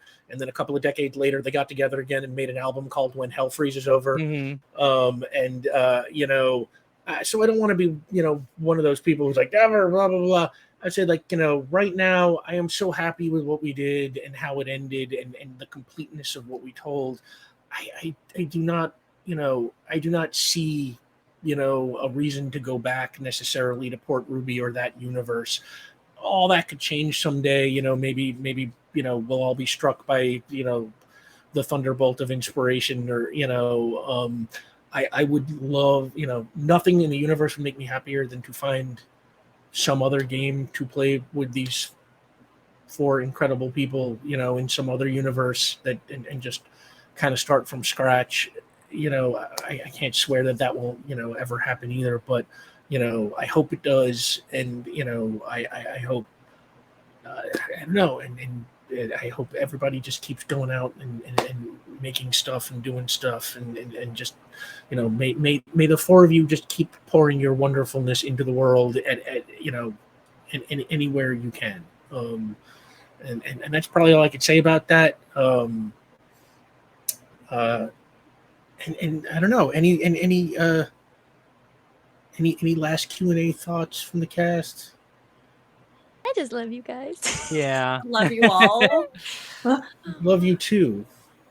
And Jake, thank you so much for everything you contributed. Jake, you're included in that. I love you, Jake. We love you too. So, for what I think will probably the last time, let's go around the table and tell the good people where they can find you. Starting with, B. Zelda. Hello, all. My name has been and still is B. Zelda. I can exist sometimes on the internet. You can find me in pretty much every place if you just look up B. Zelda. There might be another one, but they're a fake and I'm the only true one. You have to believe it. I do some things right now. I'm the community manager for Alchemy RPG. It's pretty cool. It's an immersive tabletop VTT that really gets out of the way and lets you play the game, and I kind of love it. Other than that, I'm playing Transformers, believe it or not. Like, I'm on a Transformers stream. It's very not my genre, but I just get to be an obnoxious car. And even though it's PG, oh my God, it's not even PG, it's like G, so I can't even say like butt or heck. It's the hardest thing of my life. You won't say heck. I love You're heck. so strong. You're so strong. It's hard. There's a lot. The poor editor. She does a great job, but there's so many retakes because we all just can't. We're just garbage mode. But anywho, I love you all, and this is a very, very anti-sad ending, but that's okay. We're gonna pass this off, and I'm gonna take the lead to Caitlin, and that's gonna take the pressure off of me. Hi, I'm Caitlin. I have been and will always be in my heart one Bennifer Beckett. And I love the show and these people so very, very much. And I love all of you for watching it. So thanks for hanging out with us. I tweet all of the things that I'm doing, so you can find me on Twitter at KKAMABR for just all of my stuff. I have a podcast. It's called Stone Houses, an amateur guide to fiction, fable, and folklore. If you want to hear me talk about dragons for an hour and a half with my co-host, it's great. There's a coffee supporters of the Streampunks will know that me and Sam are doing a 2-on-1 Star Wars game where I am a little Padawan, and Sam is my Shadow Knight who's gonna we don't know, we're figuring it out, but it's 2 weeks from now. Week 2 weeks from now. It will be the 13th of September will be our next stream for Coffee Supporters Companion so here go on support the Streampunks. Obviously, it's the result of that. So I know, yeah, I'll tweet things that I'm doing. I'm just very grateful to be here and so happy we got to come back and see you guys and chat and talk about. Y'all got to see a tiny fraction of all of our post game gushing, all condensed into one show slot. So. I'll talk for hours about how much I love this, so I'm gonna pass it to Sam. Take it from me. Take the talking stick. I will gently, from your hands, rest the vehicle of my oration. For I am Sam DeLev, but more importantly, someday I will again be Cadrax Eversinger. I believe this in my heart, and I believe this in the inevitable live show that we will have sometime when public health permits and stuff. I'm determined, and I'm putting things out into the world and all of that good stuff. But until such time, if you need material to bide that time as you wait, I'm on twitch.tv/Delevely, DELEVELY. You can find my full streaming and mischief schedule on my Twitter pin tweet at Tchaikovsky, CHAIKOVSKY. Omar. You know what to do. I guess by default. Hi everyone, I'm Omar. You can find me at Omar Najam on Twitter, where I'm making jokes about ghosts doing house hunter stuff. And also, if you want to watch some more TTRPG stuff, I'm on Dimension 20's A Court of Fame Flowers, which is happening right now, GM'd by the incredible Abria Iyengar. And I have something coming up called 13 Days, 13 Shorts, where people make art inspired by the themes of Halloween. But first, we need those themes, so stay tuned for how that's going to happen. September 13th, big announcement for that. And we're doing a lot of really cool stuff this month leading up to it. And overall, just parting thoughts, just want to say thank you all so much. This show wouldn't exist without your existence, without you celebrating stories and supporting stories. Most importantly, like why does a book exist in a library if no one's going to visit it? It has been a pleasure to do this show, and it is such a joy because we get to play these characters, but mostly it's because of all of you. And even if we haven't met or talked, your simple existence affects us in a very positive way, and that's a superpower in itself, ain't it? So please continue to exist well, and thank you so much for joining us on the show. It's been an absolute pleasure and a joy, and it's great that we get to do one little last Q&A here until our inevitable live show that Sam was alluding to. Yeah, dude, well said. Yeah, thank you so much to everybody who has joined us throughout the whole series. And just, I mean, it's like coming to hang out with your friends every Sunday night. And I think, we will miss you as much as we missed each other. And before I sign off, one last question I am being told came in the Discord from our buddy Drac, who wants to know, is there an in-world explanation for the anonymous benefactor? Now, since the series is over, it technically cannot be in-world because all I can do is just say what I think here, and it's like there's nothing canonically to support or deny this.